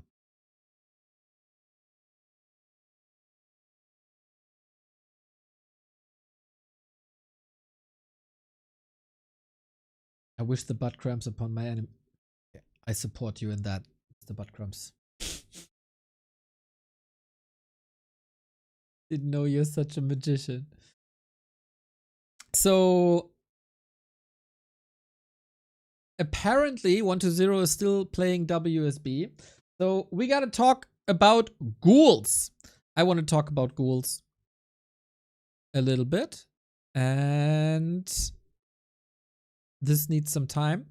I will go to the restroom real quick. You check below the stream if you might have a Prime sub lying around. If you have Amazon Prime and connected that to your Twitch account, you get 1 sub for free per month. No ads, the emotes, the sub badge, and support for this wonderful channel. And all it takes you is 2 clicks. I would be very, very grateful if that sub goes to us.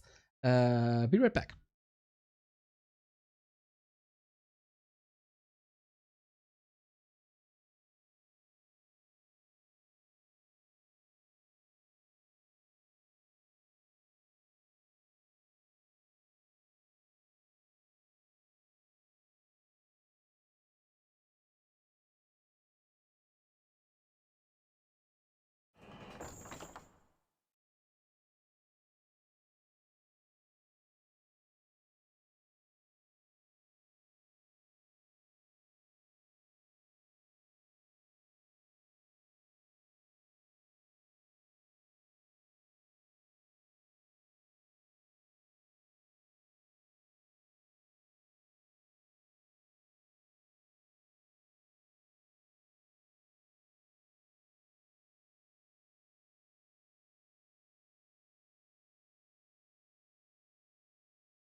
That felt good.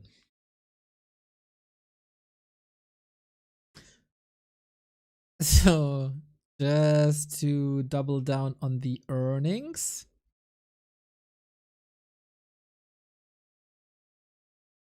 Earnings 2025. With the result, goddamn, Fortitude now $400 ahead of Happy, Life third, Colorful. Wow. 3 Night Elves in a row, huh? God damn it.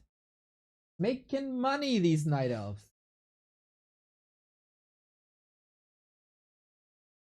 New solo commentary is so cozy. Looking forward to wintertime, having a blanket around me with hot cocoa in my hand. That's awesome, man. Thank you, Fabrizio, for the kind words.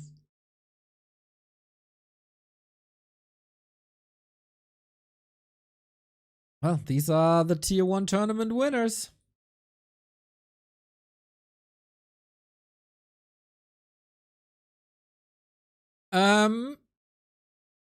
Since I'm okay, need some help here. I might want to do replay casts of WSB tomorrow. Can someone estimate how much time I have before 120 plays Infy?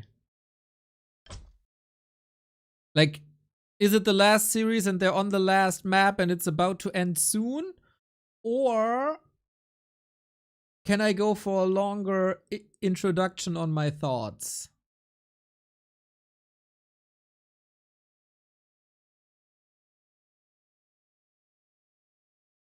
I got something.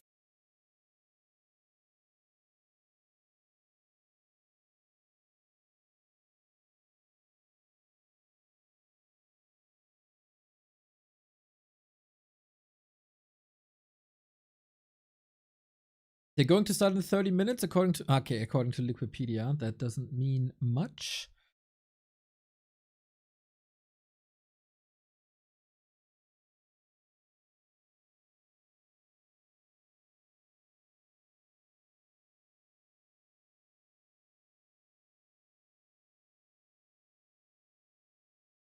Someone check the WSB, how the status is there.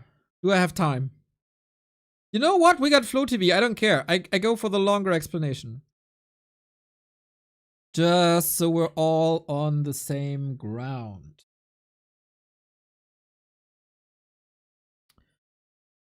Obviously.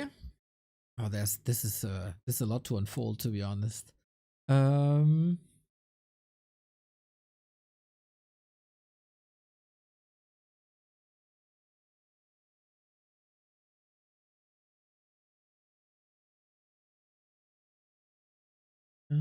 Go to post. So many posts.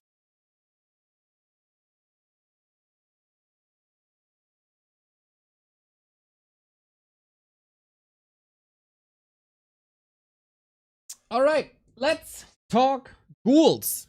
We talk a lot about balance in Warcraft 3. That is what people are most excited about. To me, a bit unfortunate that this is a very this is on top of other stuff like player performance. But of course, since it's a hot topic, let's discuss this. Why are we discussing ghouls? Because there has been a test server update by Blizzard. And they say ghoul base damage reduced from 10 to 9. That's what's currently being discussed. Is that the right way or is this not the right way? And this is why we have this talk. I talked a lot about ghouls across the past 6 years, I think. And I have been very vocal. A lot of people accuse me of being biased because I'm an undead player and I'm in favor of undeads apparently. But I've also been seen on pictures like this. That is me alongside a lot of Night Elf players, and that shield says nerf ghouls. So yeah, maybe it's more than this one-dimensional Neo is an undead player. He wants buffs to the undeads, because that's just nonsense. I play maybe 30 games a season. I cast hundreds of games a season. So maybe I'm more interested in fair and exciting competition than one race being strong. So, what other people say in other discussions is also Back to Warcraft has this opinion, Back to Warcraft does this. So I said many times that I think ghouls are very strong. Mr. Remo Demo has created a thread yesterday on Reddit saying nerfing ghouls because undead finished very well is ridiculous. So you can see we have a different opinion. How are we ending up on the status quo that we're in right now? In the beginning, there was Tet Fiends. Let's rewind maybe like around 10, 12 years where undeads weren't that competitive. The main opener was a Tet Fiend build. That means fast hero, harass, into fiends, into destroyers. Always one base. It's been a long time. Lots of things have changed. And what mostly changed was that undeads were incentivized to expand. With that expansion, undeads also learned how to play ghouls. There's a little bit of a myth going around that the rise of ghouls came with one specific buff. And that buff was done in 2019, saying Ghoul Frenzy attack speed bonus increased from 25 to 35. That to me is always a hoax, because ghouls weren't played for a long time afterwards. Ghouls were only played when the Undead expansion was made popular by people like LabyRinth, and also with the big Crypt Lord buff that we had some time after. Since then, and we might be able to look this up when this was actually changed. Since then, we see a lot of undead expansions for a long time. That was, I would say, the summer of 2020. So between the frenzy buff and the expansion meta was around about a year, maybe a year and a half. This one here. This one here is the big one. And since then, we see a lot of ghouls, and that's 5 years of ghouls. We see ghouls, obviously, in timing pushes versus Night Elf. We see ghouls versus human, as we just seen in our show match, and we see ghouls dominating the ground versus orcs. Always in different variations. Always, like, for example, versus Night Elf, it's oftentimes a timing push. That is DK, Lich, Naga, Statues, Destroyers. Versus human, it's played with the Crypt Lord. And you rotate them out for fiends, which you do in a lesser extent against Night Elf. Still do a bit. Versus orcs, it's mostly ghouls on the ground, destroyer in the air. Variations there, of course, with fiends mixed in or not. Can play both. In synergy with the Dark Ranger, while against Night Elf you go for a Naga. You see, there's shades to that. But I think it's undeniable that ghouls are, at the very least, very good. There's at least solid fighters at tier 1.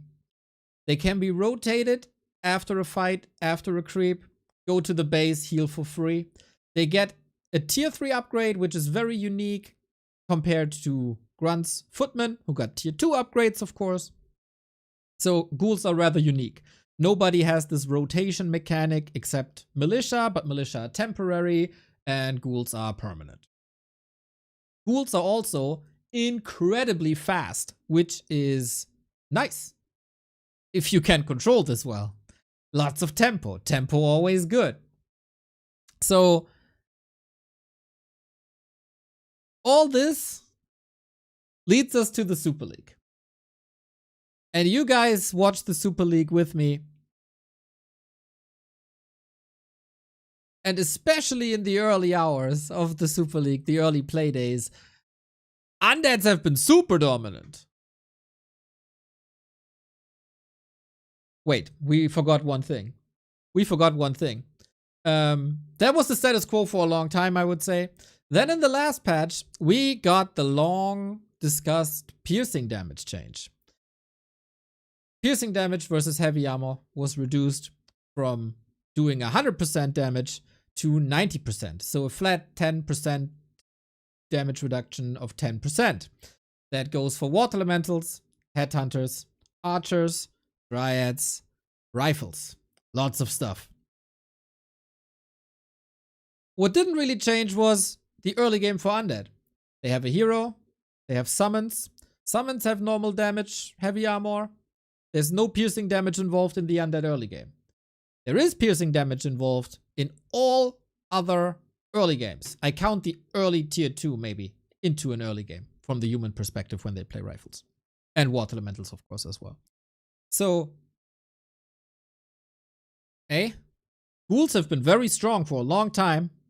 B, the status of ghouls was elevated even further with that piercing damage thing. Now we kind of have to make a decision. Now we look at the Super League. And of course, due to the early undead performance, people talked about the strength of undead. Lebby. Win, win, win, win, win, win, win, win, win, win, win. 1-2-0. A bit more shaky, but especially here, lots of wins. And happy is happy. Happy is winning. So that leads to, since Lebby has stepped up his game drastically, 3 undeads in the top 4. I think it's very good that we have this result of Lebby 3-1 happy. So it's very hard to argue that Lebby as a player didn't step it up. And in such discussions, many things at the same time can be true. Is the piercing damage change beneficial to undead? Yes. Did Lebby get better as a player? Yes. That's two things that are oftentimes used in tribalistic arguments that are still true at the same time. So, lots of ghoul play, elevated ghoul position thanks to the piercing damage change, and one undead player that hasn't been on tier 1 level playing at a tier 1 level. So far, I'd say this is all facts. You can correct me, but I think so far this is all facts.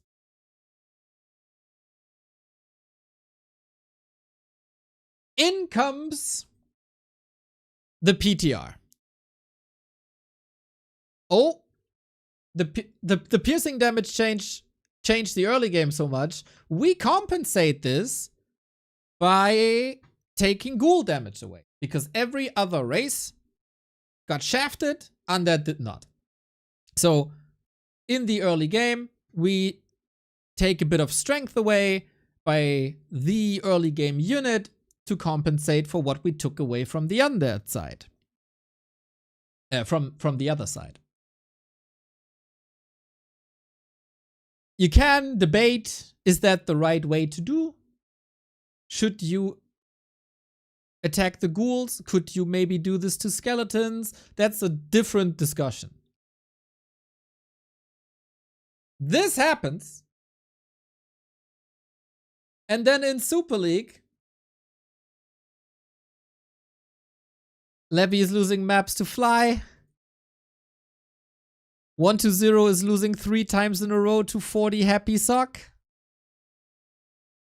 Well, to Happy, of course. Huh? But Happy loses to Lin and Fortitude. And this was all in the span of a week. So, the early discussion of undeads being super strong get a bit overshadowed by the nerf and by the undead performance on the past 2 to 3 playdays. And then Remo makes an argument.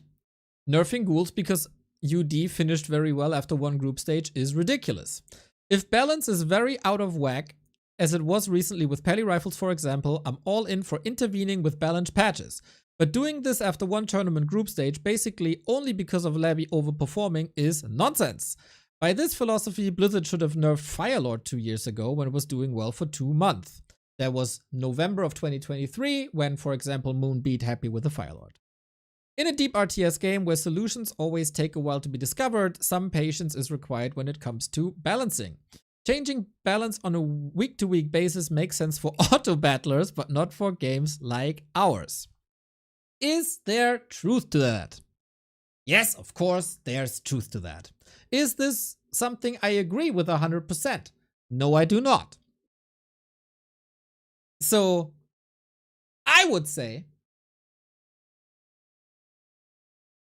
even without the piercing damage changes, ghouls are very strong. Now they got this buff, and they are even stronger, and their counterparts are even weaker. So I would say, this wasn't properly addressed in the beginning, and it should maybe be addressed now, regardless of tournament results.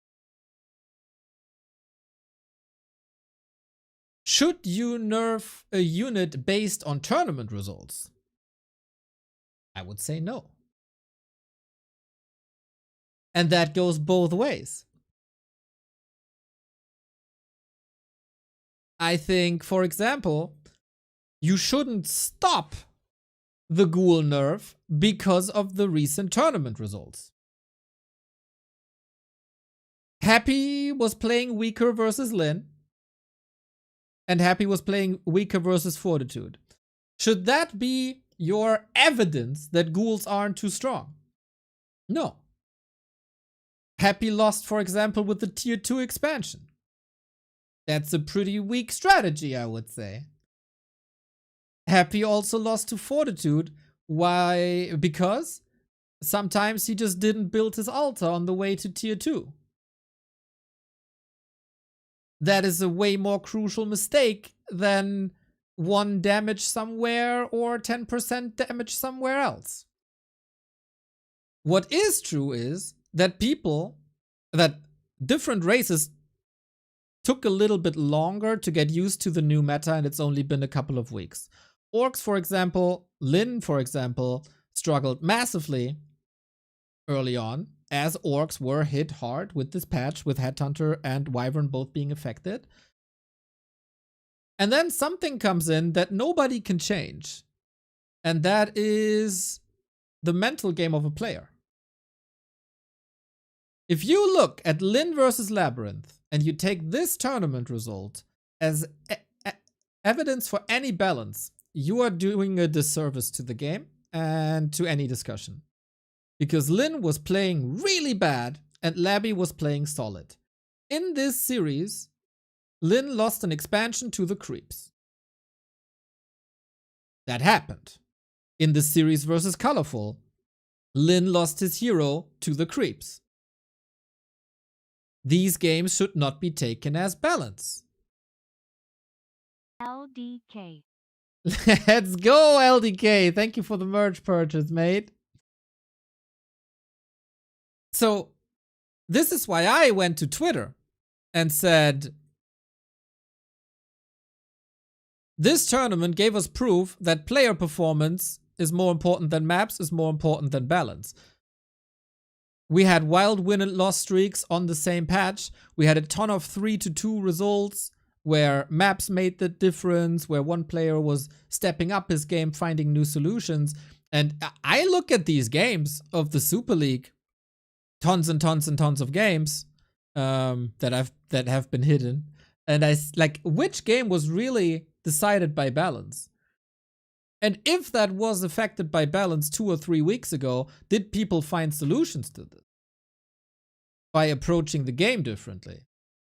Yes, I would say so.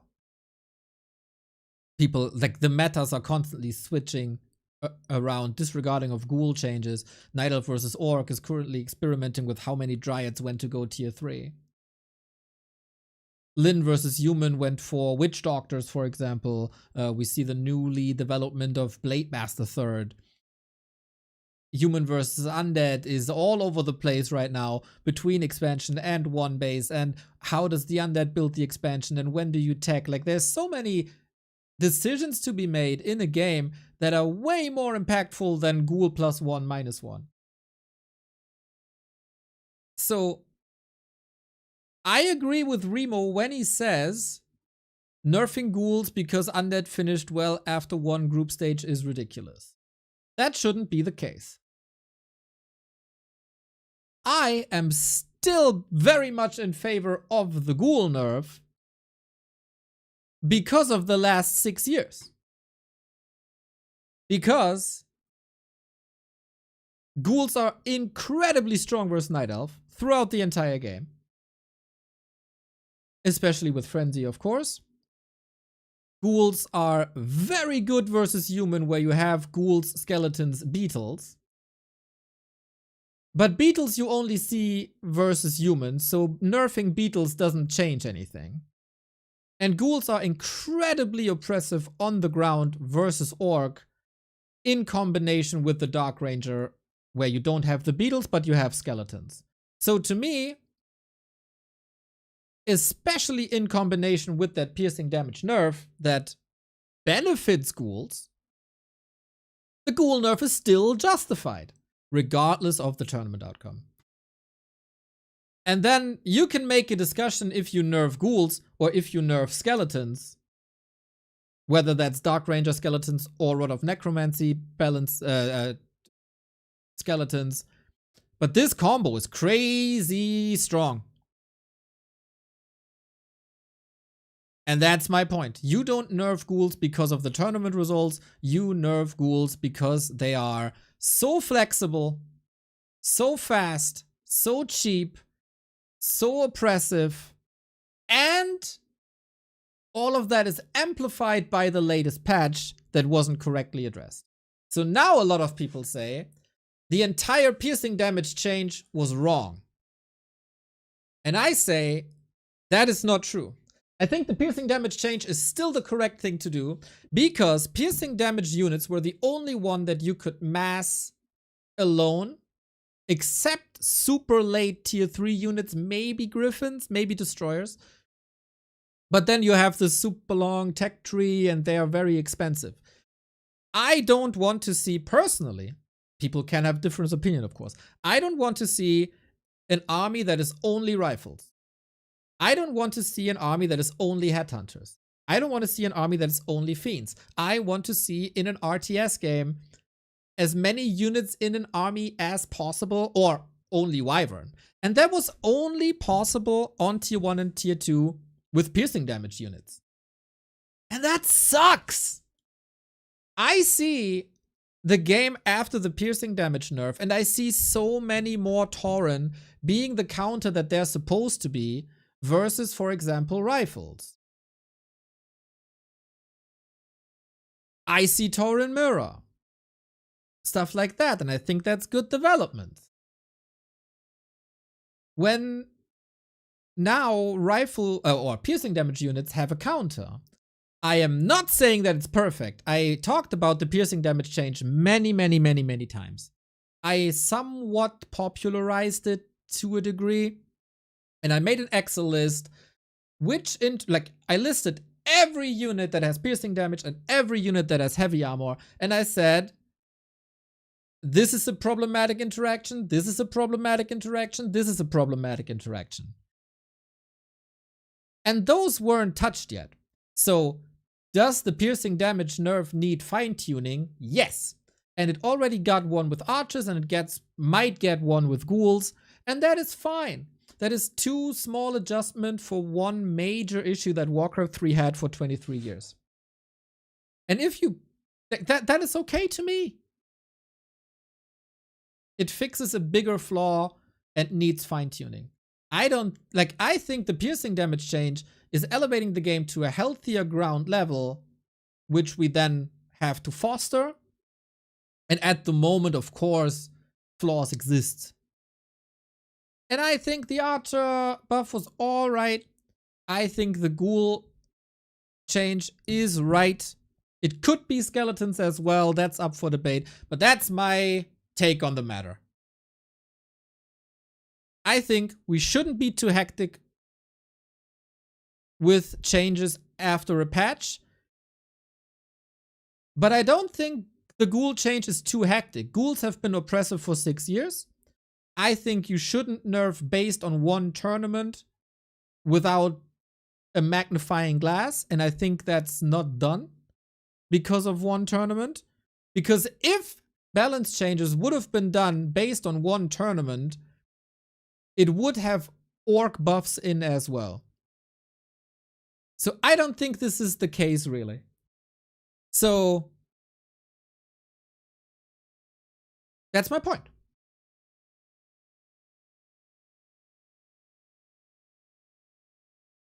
And now you can tell me if I'm horribly wrong, or if I'm somewhat correct, or if we're somewhat in the middle.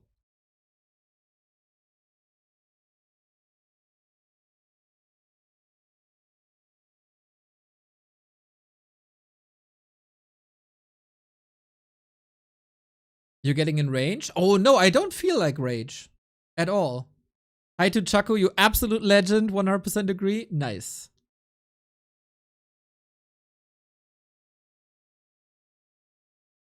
I don't feel ragey at all. I think I just made some points. Can we get some merch with nerf ghouls? If Blizzard is not going through with the ghoul nerf, we can get nerf ghoul merch. Yes. Yes, we can.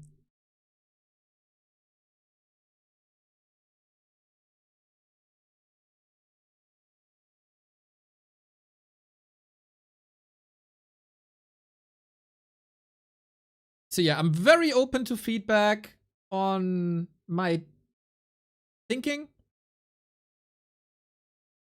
My thinking is, I think, based on a lot of things that I see as truth. If I have a big flaw anywhere in my thinking, please let me know. I think Grimo's thread is ignoring more or less the piercing damage change somehow, in a way.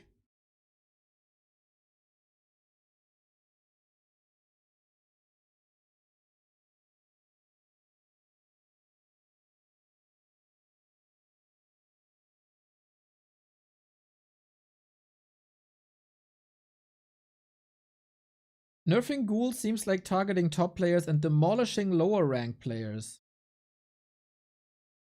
So the Ghoul shuffle demands more effort. I would agree with that if they changed Ghoul HP. But they are not changing Ghoul HP, but damage. So obviously having less damage takes a bit away from survivability because the enemy units are longer on the field. But I think it's a big help that the ghouls take less damage from stuff like water elementals. And that should still be the case, right? That should still help non-pro players. So if they had said, remove 10 HP from a ghoul, I'd be up in arms too. But since it's damage, I think it's fine.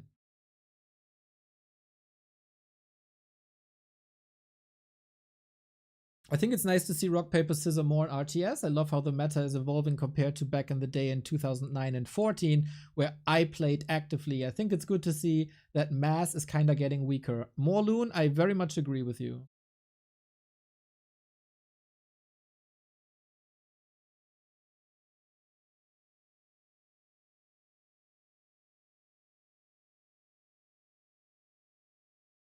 It's alright, Lemon. No worries, mate. No worries.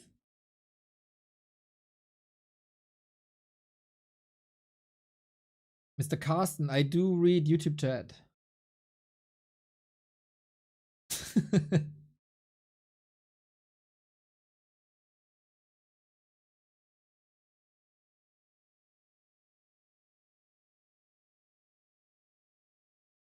And again, I think like player mistakes decide games and not +1, -1 damage. Like losing a hero despite potions, forgetting an altar of darkness. And sometimes, as Remo said, we need some time to figure out timings, strategies, especially visible in Human vs. Undead right now.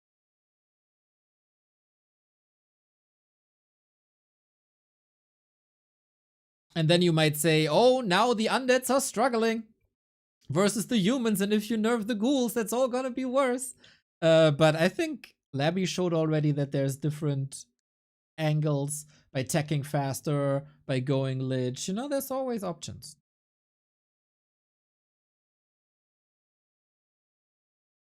So yeah, that's my take.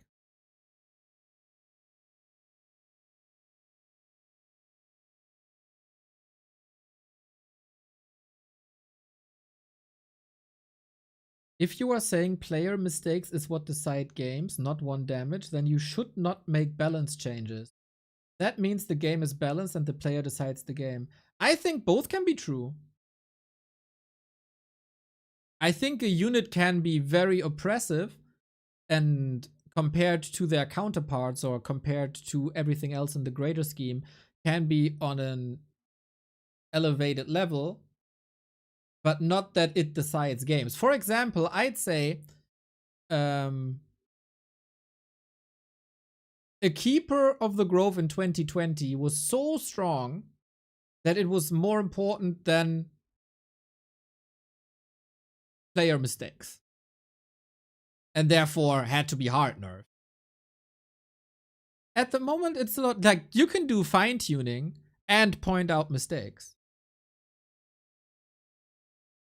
In this discussion in general, I feel like there's way too much black and white. For example, there's like two tribes, right?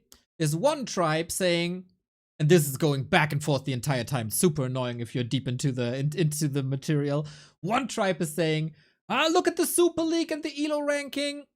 3 undeads out of the top 4. That's true. There's the other tribe saying, yeah, but look at the top 30. There's still only 3 undeads in the top 30. And that's also true. So instead of looking at one or the other, look at both and find the middle ground.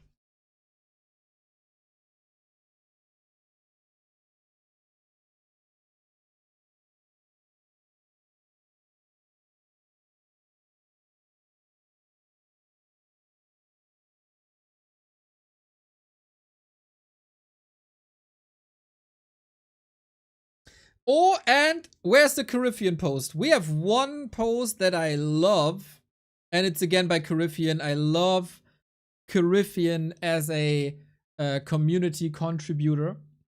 This one post I want to highlight before I think we go into the game of Infy 120. Yeah. Because that is a great angle. So, Caribbean's post on Reddit.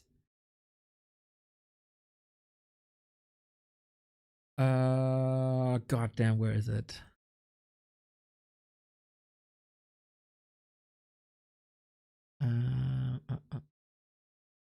He's also commenting on Final Fantasy.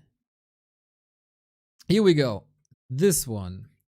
Probably the most low-hanging fruit for hurting pro UDs without affecting ladder undeads is fixing the cooldown duration discrepancy on both the Obsidian statue abilities. Both Essence of Blight and Spirit Touch have 1.5 seconds de facto cooldown but a duration of 1 second, meaning affected units have a 1 second period where they cannot be re-affected by another cast.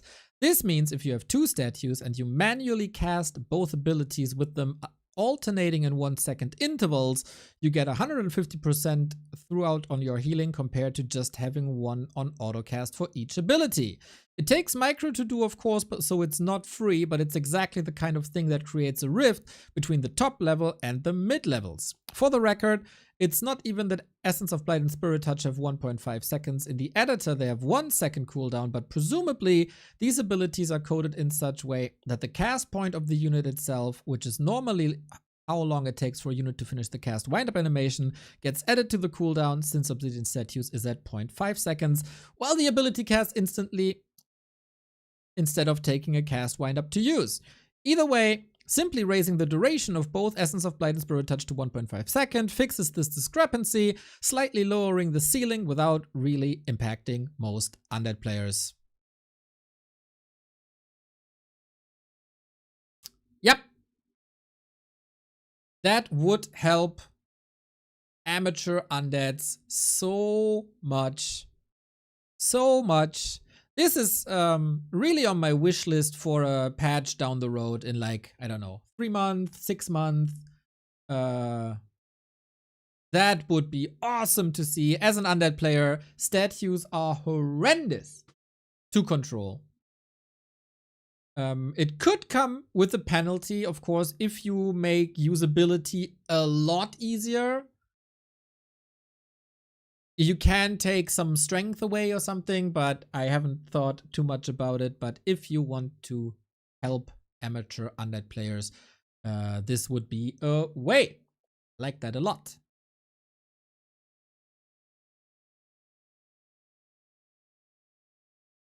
And that can then be applied to things that work in a similar way.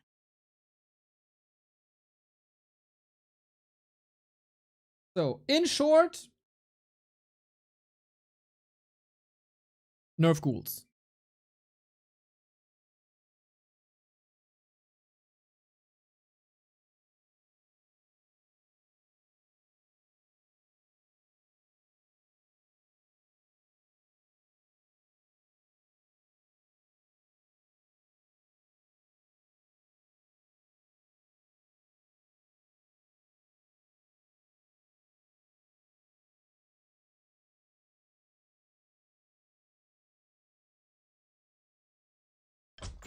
Infy verse 120.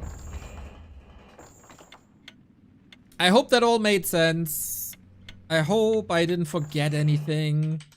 It was more or less impromptu, but I think I showed the context of my thoughts and how things are connected and why I am in favor of things, and I hope that makes sense. And I really don't want to go from like one to another.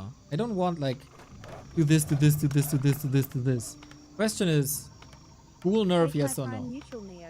Yeah, let's go on it. Because that doesn't help anybody. Unlike this prime sub I just.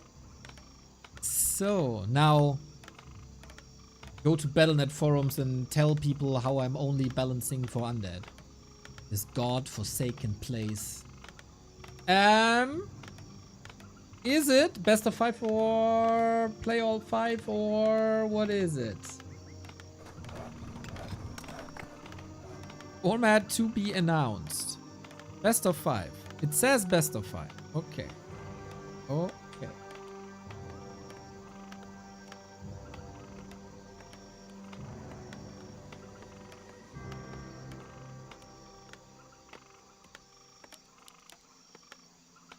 We have seen a lot of human and undead today, but that seems to be in high demand.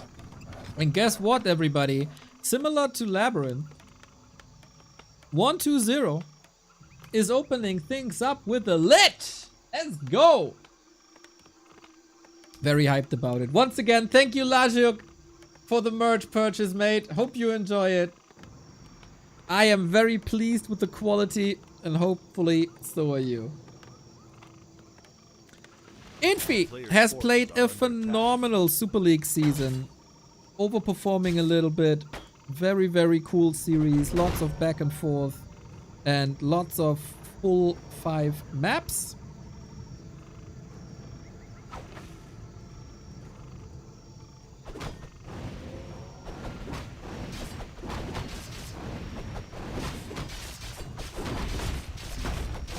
And we also go with the lab creep.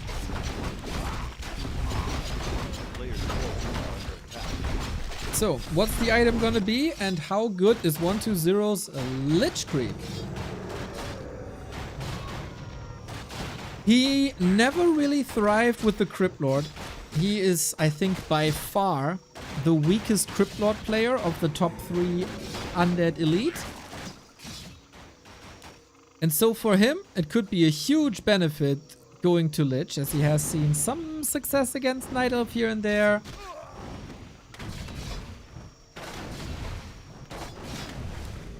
And this is almost like a playback of 40 versus Lebby so far, but without the steals. Archmage got the Rule of the Magi, really good. Claws on 120, also really good.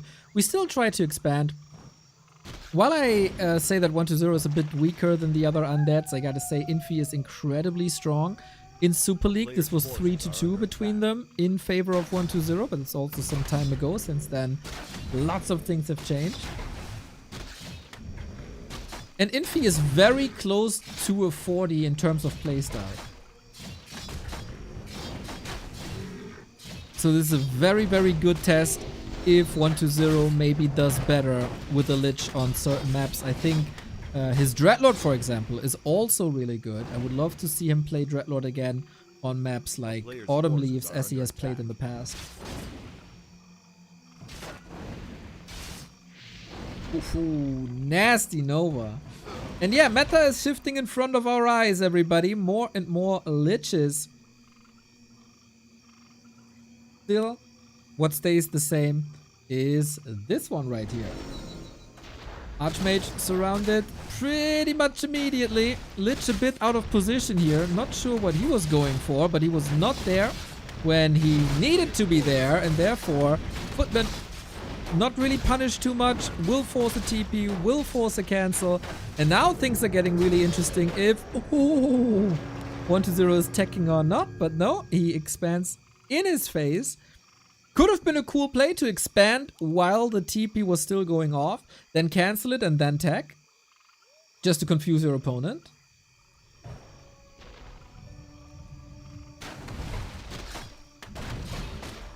but we're not doing that. We play map control, posture up for Infy. Oh, he's blocked in the base on one base. Oh, that's so much time. Ouchie. Oh, that's a free camp, dude. Of course 120 doesn't know, otherwise he could have trapped the Makrora easy.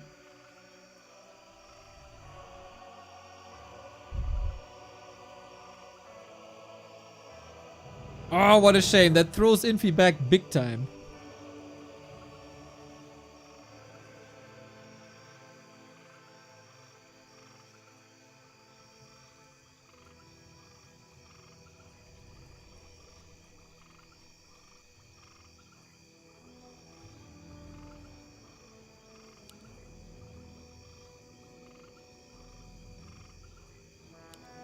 A player's forces are under attack. And that also gives Infy the Makrora because 120 didn't know. Okay. This Archmage is quite absurd, by the way, with Claw and Circlet and Ring of Superiority. Very, very good damage.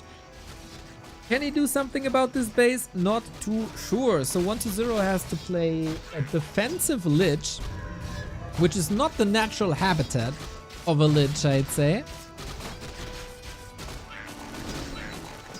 But it is level 3, and that's great. But also, oh, that graveyard was supposed to enable Spirit Towers and Fiends. And that's cancelled for now. Infy's big strength, playing with the Footman, even if it's not too many. He has the level 3, he doesn't need any creeping anymore. So that's a little dent here, but of course a graveyard can be positioned here. Wonder if 120 is playing things like Lebby with that Fort Knox style expo. Acolytes are falling. Little bit of a fumbly bumbly here. Deny by Infy. Class. Feels like Mr. Iceman is finding his stride, but 120 looks a lot more comfortable with the Lich, I gotta say. Ghoul take some damage here. Oh, solid save. And the big advantage of a Lich, of course, can operate from range, can go for some pickoffs. That's 2 more Footmen falling. Infy's push is yet to come. That's a bit of a misrally here. And the Mountain King comes in. No tech just yet. It feels like a 10-minute tech with Undead Expansion is more or less the norm in this matchup.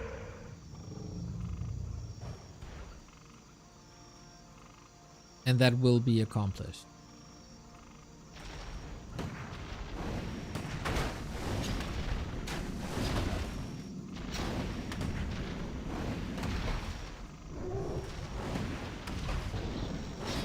Now, can the Lich keep him up? We get 3 corpses here, which is really nice for defenses, which he will absolutely need as he's holding on to dear life, basically.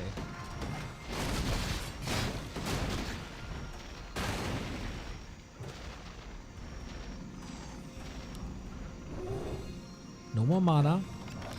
Helistaff, shop, defensive position, waiting for fiends. Production has started, tech has started, 90 seconds plus the DK. It looked really, really good whenever the undeads get to tier 2.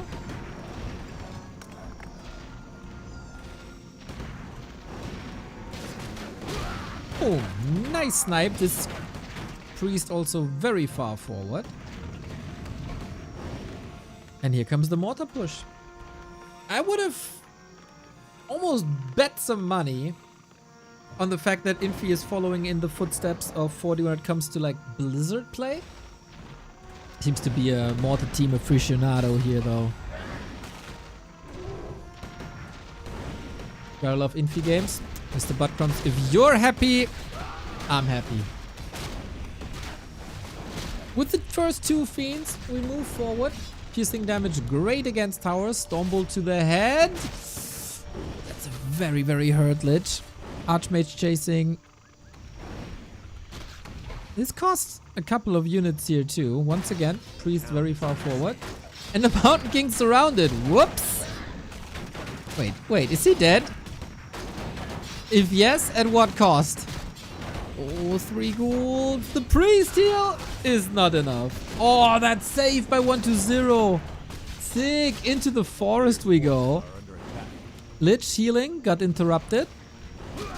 Absolute slaughter once again. This is looking pretty stable for 1-0 though, I gotta say. With very important snipes. Now everything is all over the place. Lich chasing, Archmage staffing. And that mortar team taken out. Again, the question, at what cost? But 1-0 with his Fiend Micro is scary. DK didn't start yet. Oh, he also forgot the altar! God damn it! I'm getting mad over here. What is this epidemic among the undeads?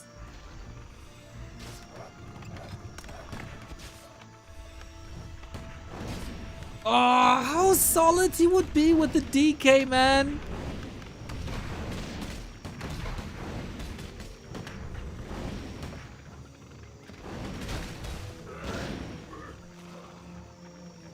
Town is under siege. Really annoying. Really annoying. Okay. With that, Infy's still alive.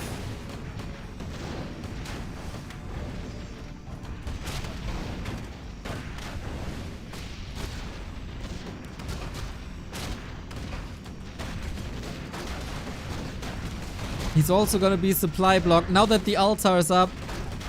Oh no, he's at 50 out of 50 before the DK. What a catastrophe for 1-0.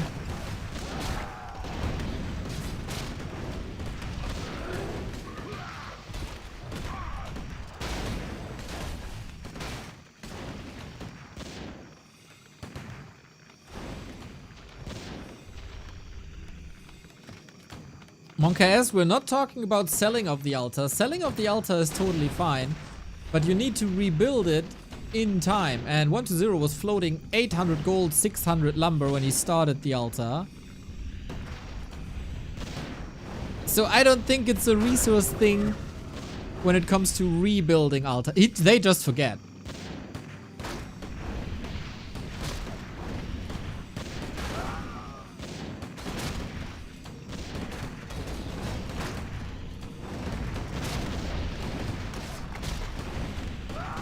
Still neck and neck, and we got a level 5 Lich. Very, very powerful. Dark Ritual also level 2. No Frost Armor, as it is mostly range.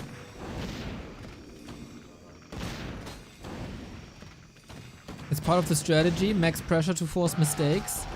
But every undead making the same mistake when it's 2-3 clicks. Not allowing that. It's way too big of a mistake to be excusable. If you miss... Oh, nice nuke.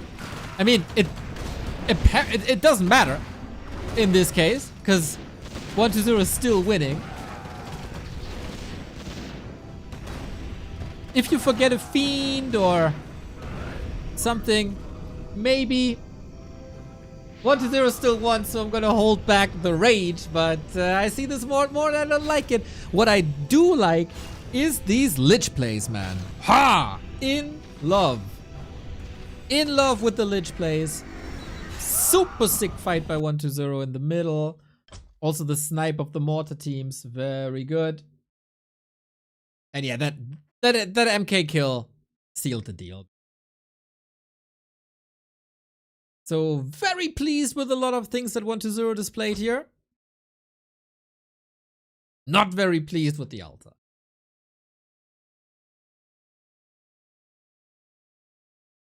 But I don't want to hang myself up on smaller.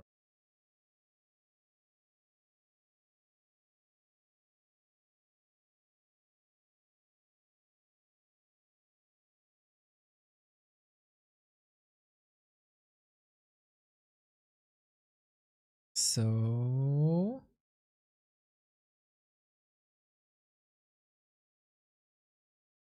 I'm looking for game 2. But I don't see it. It should be somewhere.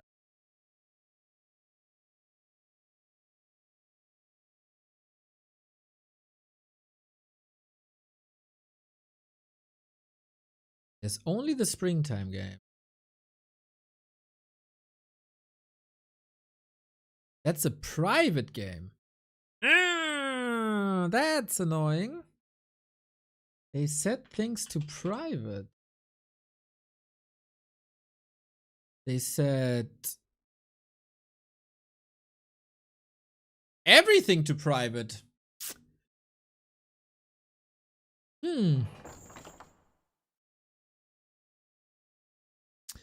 That makes it so we can't observe.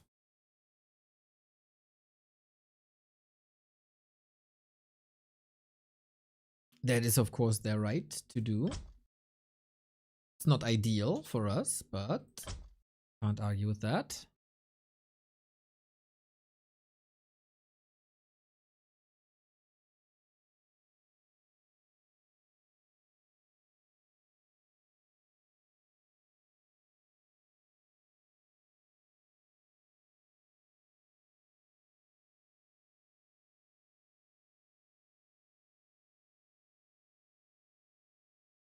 What are they up to? I mean, it's still streamed.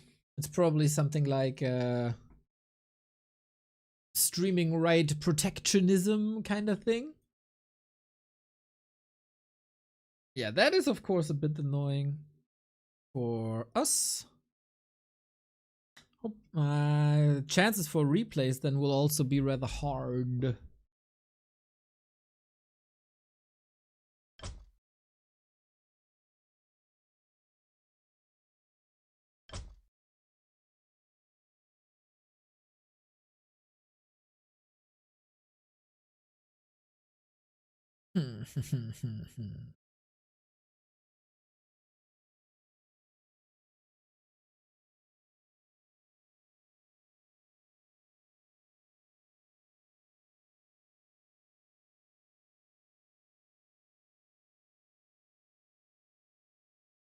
Fly is casting the game. We can check real quick on his stream.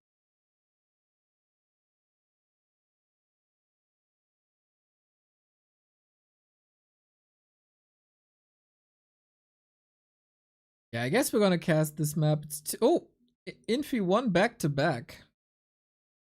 It is 2 and 1. I think we're gonna cast this one and then into the weekend I go. Alright, crazy Chinese overlay. Is Fly talking? Yep. Alrighty, what's the state of the game?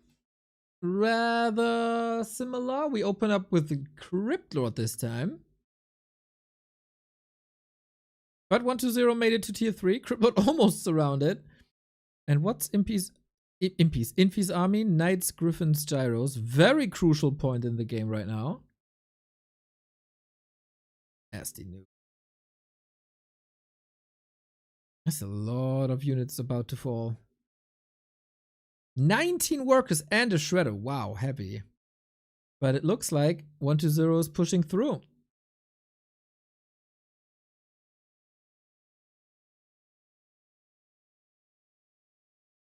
Very much so. Infy is not that rich, right? No, 400 gold only. How are you supposed to catch up 20 food?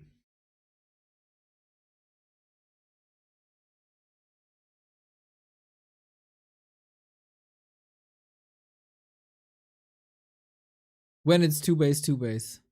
There's a lot of catching up to do for Infy. Can he bank on the fact that 120 leaves him alone? I don't think so. For hero focus, we also have rune bracers.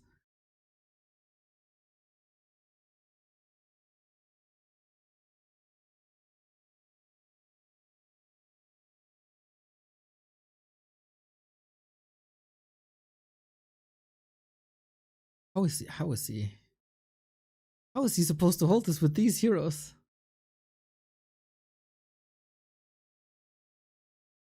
If it's play all 5, we can do the entire series like this. DK's around. LOL! No way, dude!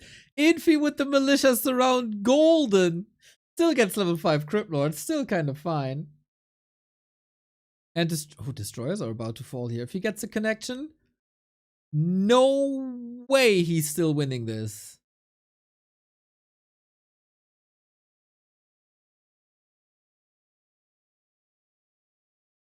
One to 0 can still go to like 75 units. Crypt Lord is still super strong. But if there was one chance to stay in this game, it was probably this move.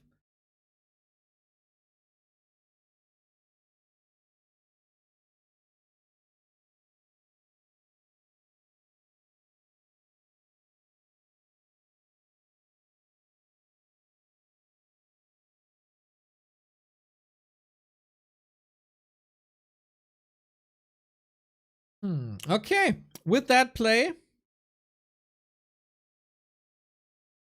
let's not rule Infy out here with the strong defense. But his towers got decimated. His heroes leveled up, but we don't have level 2 Stormbolt yet.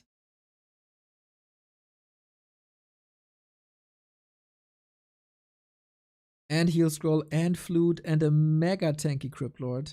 1-2-0 still has all the chances in the world to win this.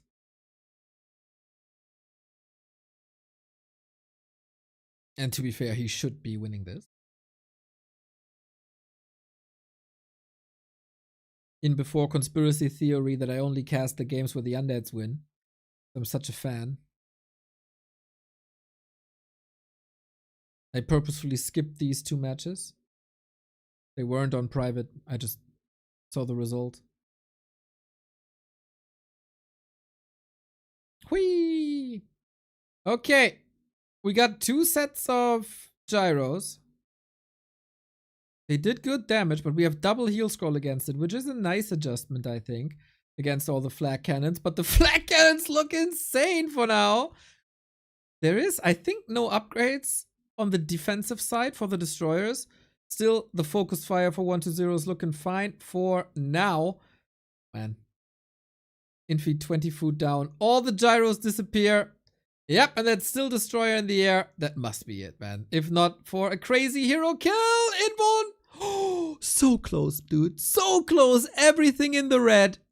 10, 15 foot about to disappear, but it doesn't disappear. And now Divine Shield triggered. Just like all the human players in the chat.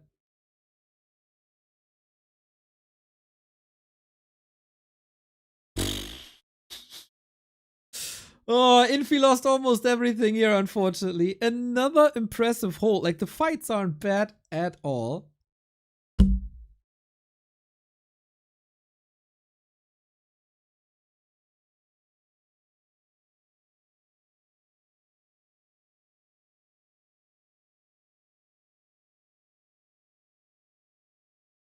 Something went wrong in the mid game then, I think. 1-0 has some issues closing this out though. How far are we? 17 minutes? Yeah, it's not a position where mains are running out. Even Gargoyles coming in. Good to see 1-0 continues to work on this matchup. Oh yeah, you're right. It's cut off. Sorry, chat. There you go. That should be better. Yeah. 1-0 tried to get some 1-0 Infy tried to get some gyros out. But even if there's not too much mana with Gargs in the mix, that is a kill. Hard to analyze, of course, as we didn't see 90% of the game. But we end up on 2-2, and since this is a play all 5, I think we can restream one more time.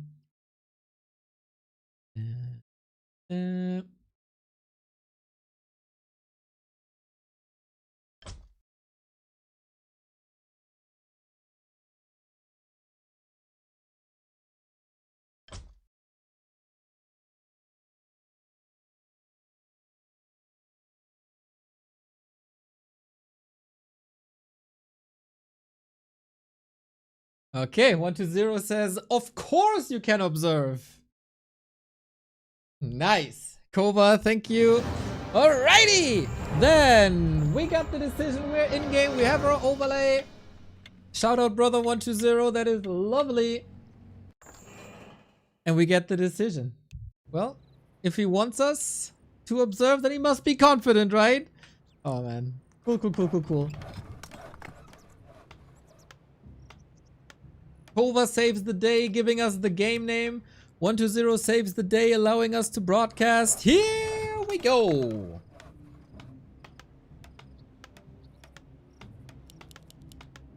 Practice partner of Leon. I don't know if too many people know this. These guys are practicing their asses off in this matchup.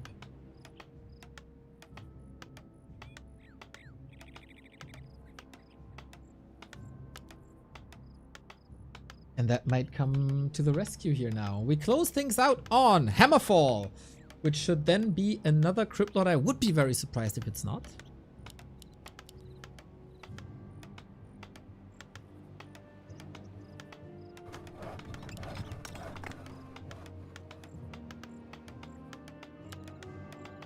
And what can Infy do? Man, that's been a lot of undead humans in a row then. And Crypt Lord again. So this Lich opener at the moment seems to be a very map dependent thing. At the moment only Tide Hunters.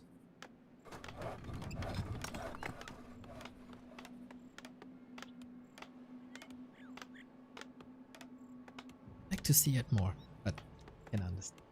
Did 120 fix his opener so he can creep this faster and we can go 2 base faster.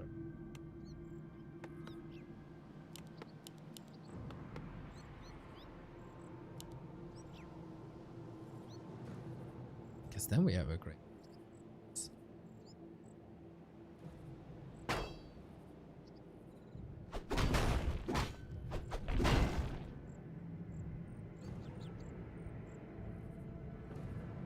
A very sleepy chat at the moment, huh? You tired out by the matchup? I could watch the matchup for hours, man. Love this matchup.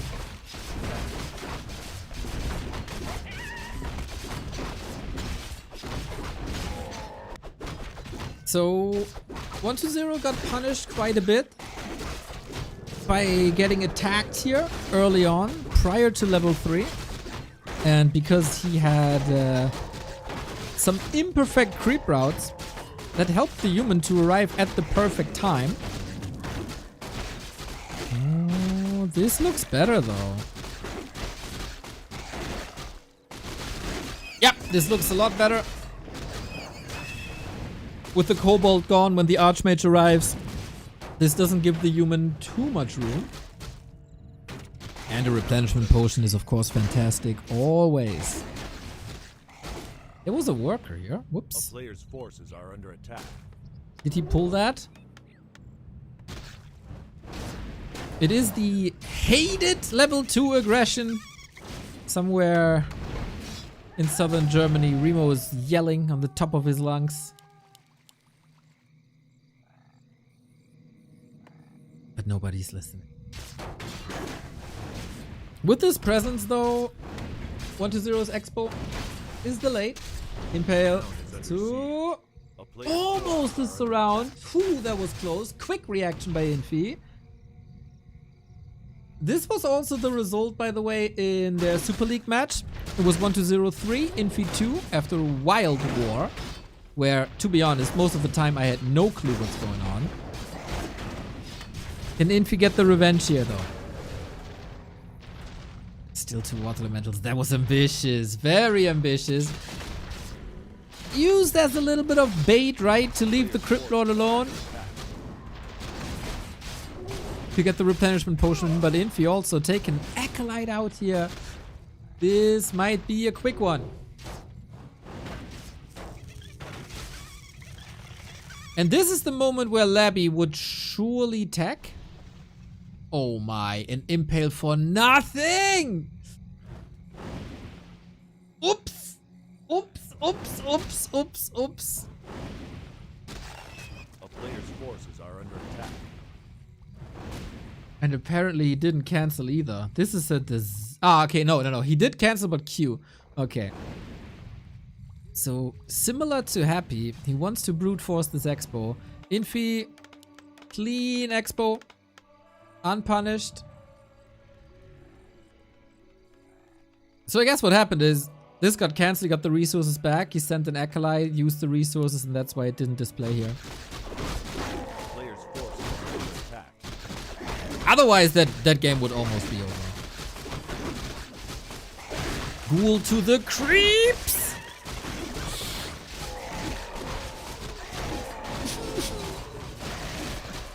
Ouch, man, ouch. Scroll of the Beast can still be very helpful. We're healing everything back up. Hoodie is scouting. What's going on? What's going on? Will we have a counter push? Towards the Town Hall. Infy with the double arcane.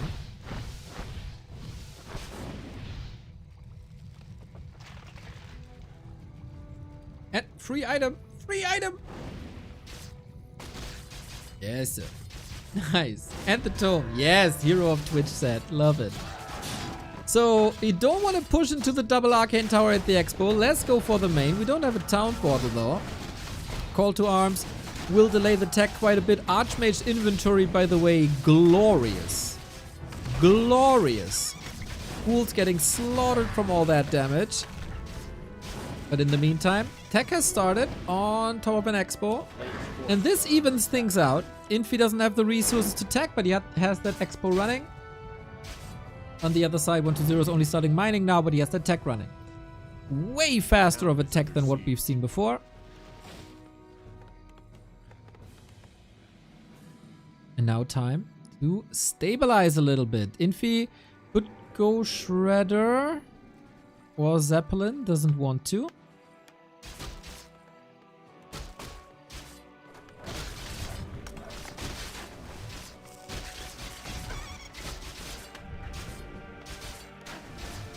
Forces are under attack.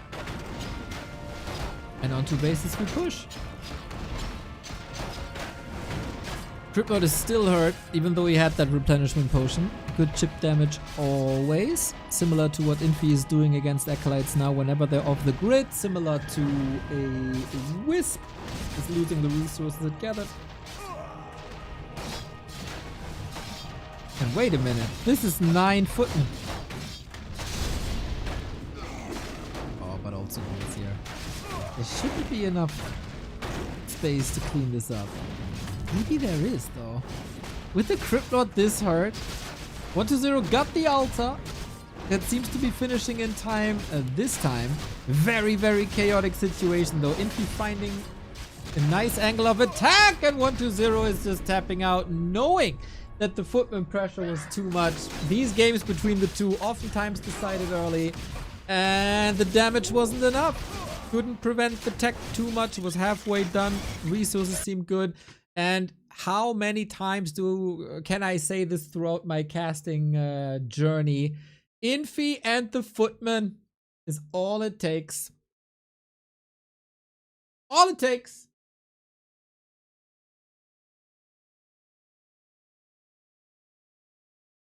And Infy wins 3 and 2. So 40 wins against Lebby. Infy wins against 120. What do you make of that?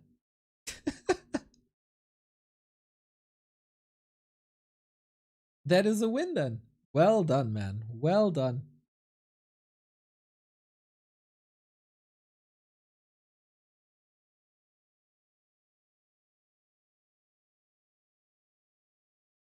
And that is their match done. He always sees the win condition, doesn't he? The man is just built different. The man is just built different.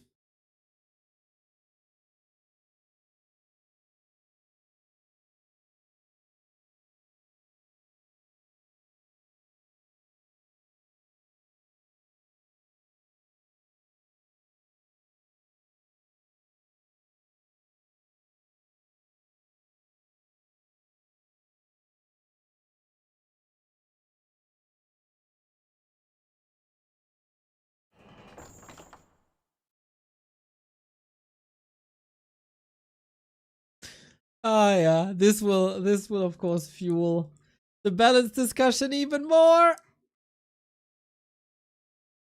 But it's fun, man. It's fun series.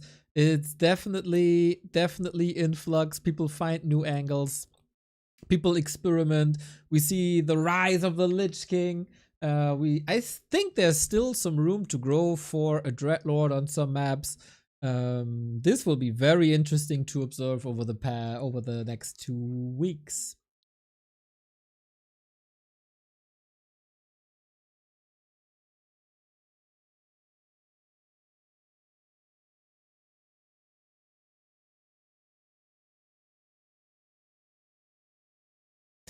A quick check if any games are coming up. But I would be surprised if that's the case. Ayur! Thank you for the 9 months. Okay, we got the opener, we got the decision, we got a lot of this. Nice little stream here. We also settled the Ghoul discussion, at least my point of view from that. I think that was a productive Saturday.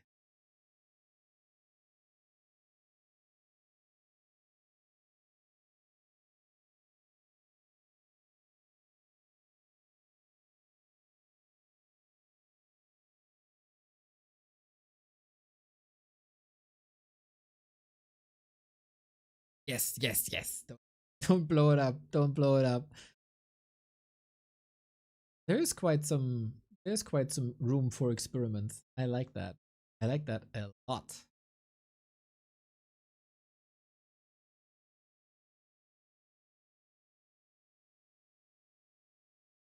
Who won? Oh, sorry, then.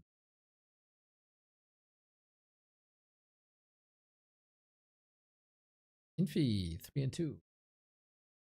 2-2 forever? No. We had to settle this. We had to settle this.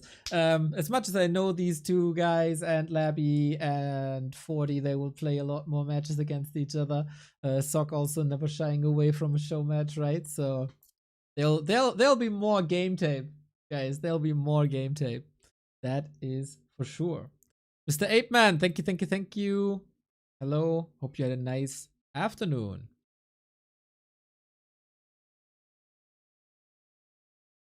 In case you don't know what to do with your time now, maybe I can raise some enthusiasm for the sponsor of these streams, and that is GrabTab.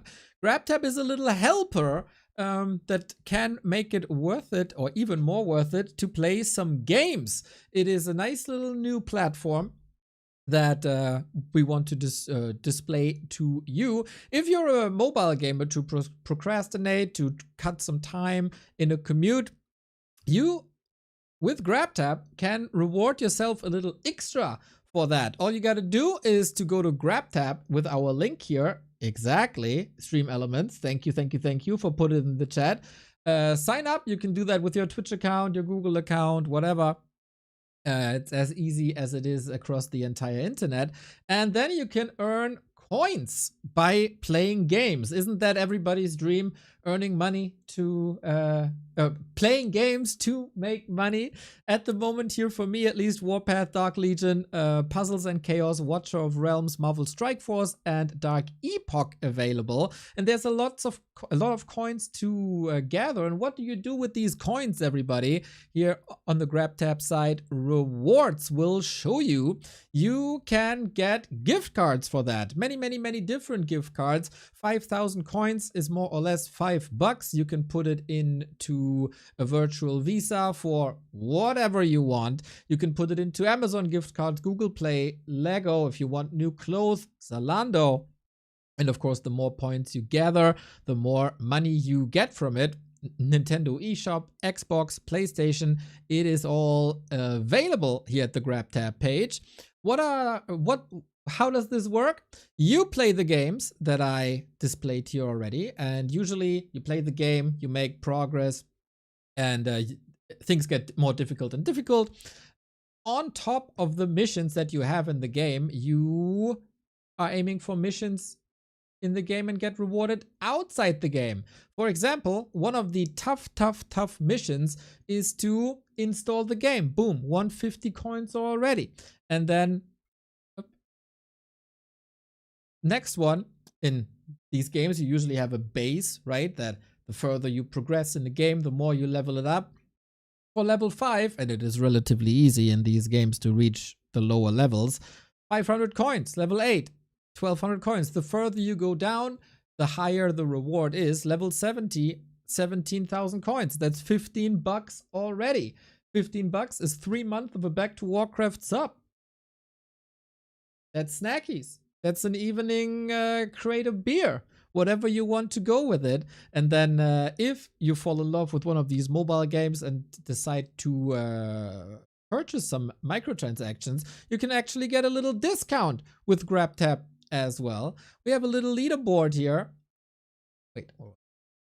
In our Back to Warcraft community. Mr. Vesti, very active. Whoopi as well. Buttcrumbs as well. I still have some time to do, but Super League kept me busy. This is GrabTap, and maybe you find a game that you like or that you play already and reward yourself and reward us. Signing up to GrabTap with our link helps the channel a lot. Currently, not too many signups, but we still have 8 days left. And with your help, we can make this a success to grow the community here on GrabTap and play together and compete for the leaderboard together. That is your mission for the evening hours, everybody. If you accomplish a mission, this gets also shared to our Discord. The e-fame is real, everybody. So that's it for today. Or do I play another game?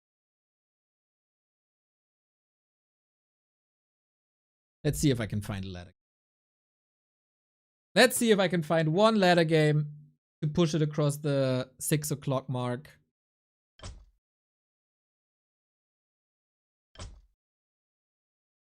Exclamation mark GrabTap. Oh, immediately! War 3 champions. Match find time thing.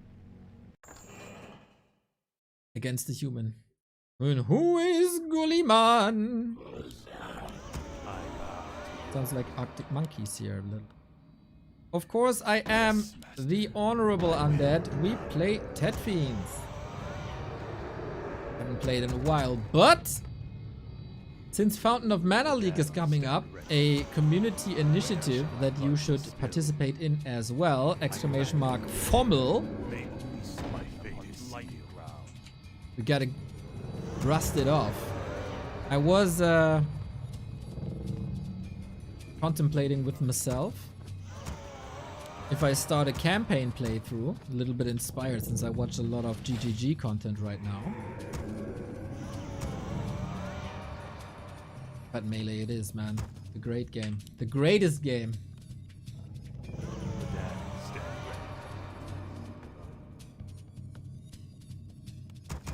I wish only to serve. I cannot summon more. Does that not fit? Yes, master. I gladly obey.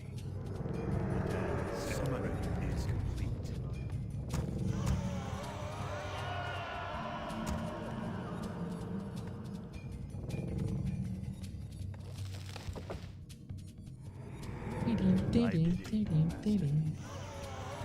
Oh, don't expect much, by the way. Very rusty, very bad, 1300 MMR.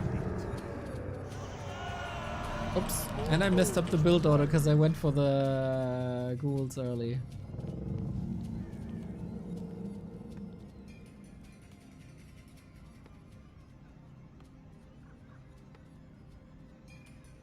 Yeah, for the graveyard early.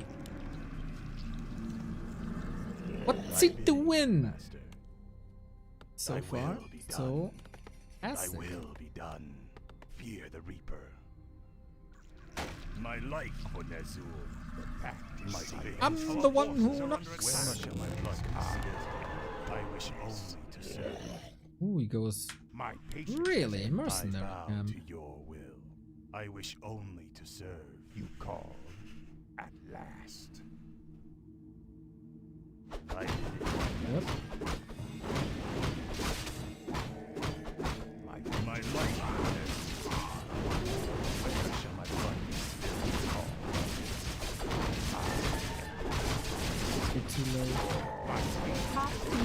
being the one caster holding out with the correct pronunciation of Archmage. Mage sounds cool, I guess, and if that's how everyone says it, then that becomes what it is. But Neo is here reminding us that the word arch has a meaning. Exactly, man. Thank you. Ride or die. Darkness. My vengeance is yours. You call. Messed up my macro a little bit. My light darkness. At least I'm not forgetting my altar. My patience has ended. My vengeance is yours.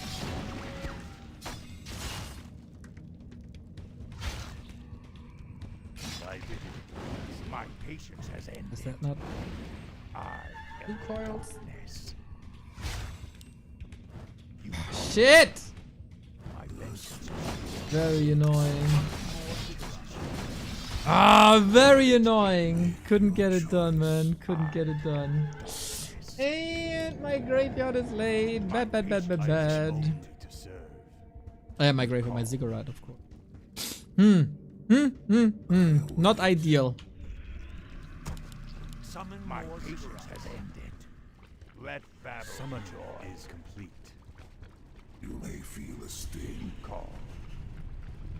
I am darkness. Where shall my blood be spilled? Vengeance is yours. You call. We're gonna get a replenishment potion, right? Surely. Surely. My patience has ended. My light Hoping for a solid scout. So we see him when he comes across. My patience has ended. Research complete. My patience has ended. Yoo! And that's why they call me the Prophet. I am the darkness. I wish only to serve. You call thy bidding, master. I am the darkness. Upgrade. Yeah. Summon more ziggurats. Didn't pay attention. Yours. Yeah. Yes, master. You call. No, what am I misclicking here? Feel my wrath. I bow to your will. Where shall my blood be spilled? My patience has ended. Oh god, horrible, horrible, horrible, horrible, horrible, horrible, horrible.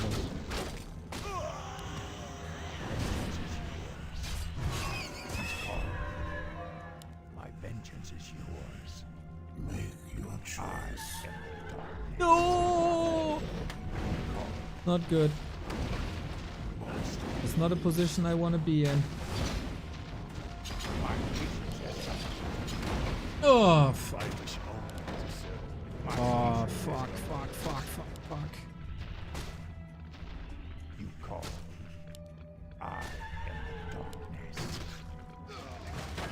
Our forces are under attack. Yeah, I completely forgot that he's probably expoing. Okay, let's see what we can do from here on out. It's not much, I think.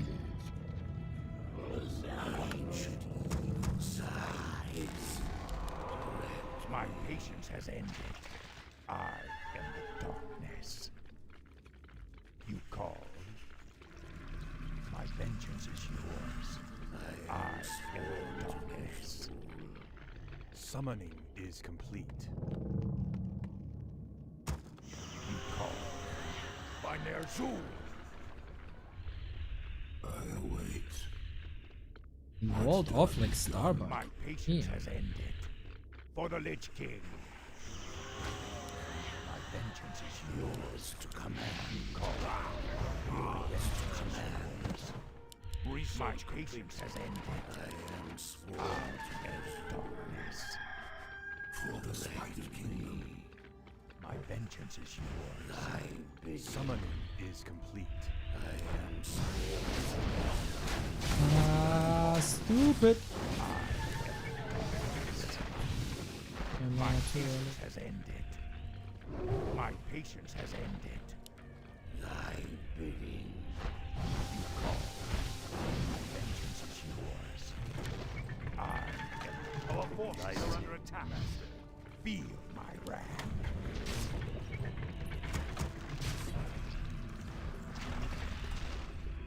Proceed to command.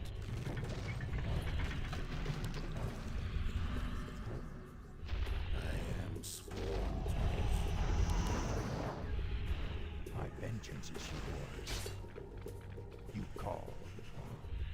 My patience has ended. That was not the right game plan. You Go call. for tough creep.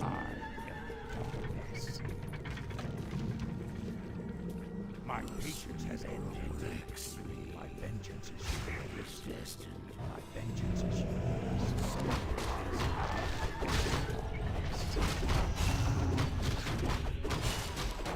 Call. My patience has ended. Why they are so Keltalas, why?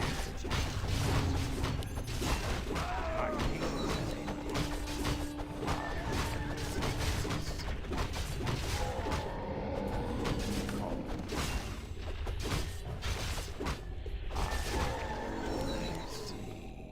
At last, You don't need that. my patience has ended. My vengeance is yours. Upgrade to Sworn to my vengeance is yours.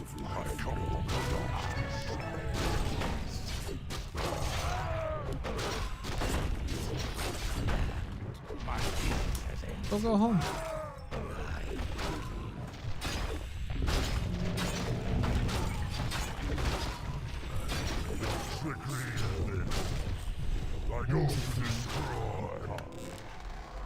Let battle be joy. No! As you Jesus, I'm too dumb to sell an item. are under attack. To command. My vengeance is yours. My patience has ended. You call. You ran. You may feel a sting. Tremble before me. To the soul.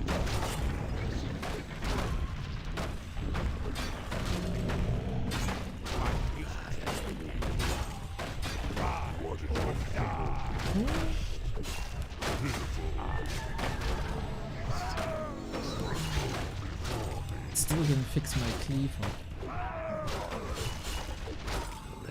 Oob. Research complete. My patience has ended. Research complete. What trickery is this? Where shall my blood spill? Yes, master. You call. I got so many resources. We kinda mismanaged shit. Vengeance is yours. You call. At last. Yes. Yes. Let battle. What did your Fuck. field request? My patience has ended. Don't waste my time. I will proceed.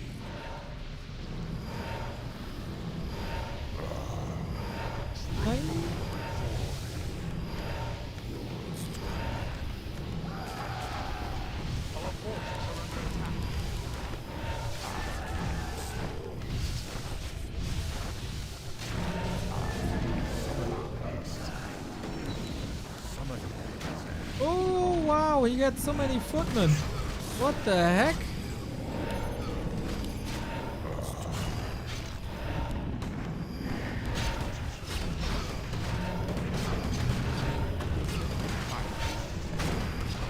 That's an invite, dude.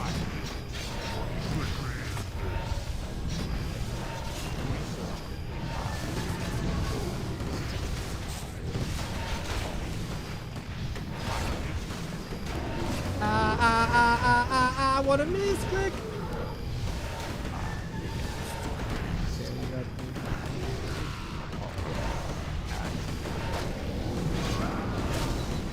What an invite, dude.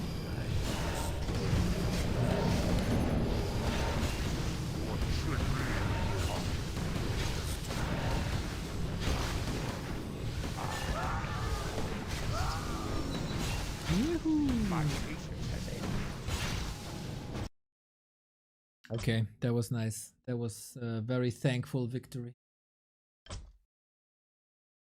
I still got it, man. Pitlord is the best. Pitlord is the best. Was hoping Neo plays with German audio.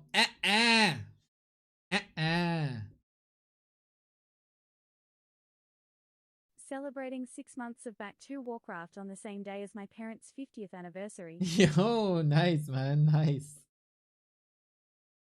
Congrats to your parents, my dude. Congrats. Pitlord, Best Lord, he is among the best. Asgalord did some heavy lifting. That was lovely. Alright, everybody. Shorter stream today, but we had 6 weeks of Super League. That was a lot. I'll grab some food now. Cooking, do some chores. Tanya1, thank you for the prime. Yeah, if you like what we do, feel free, back to warcraft.com/support. All the ways to support us, especially clicks and signups for GrabTap would be amazing. Every single sign up and every single connection and everything that you do on the platform trickles down to us. Start of the campaign was a little fumbly bumbly on our end, so every additional one matters. And yeah, it's just a little bit of tipping on your phone, a couple of clicks in your browser, and the support for us is here. Much love also to Rogue Energy if you're interested in that after us praising it for over 2 months. B2W coupon code for 20% off. And now I'm rating you to someone who is maybe also casting Warcraft 3. Who could that be? You know, Lajuk bought our merch earlier, so go check him out. But I think we've seen a lot of good stuff from Chechi recently in terms of suggestions and forum posts, etc. I'm gonna be rating you to Chechi. Chechi 1. Also a vivid Tet Fiend enjoyer. The Tet Fiend goat. Baby rage over to Chechi. Take care.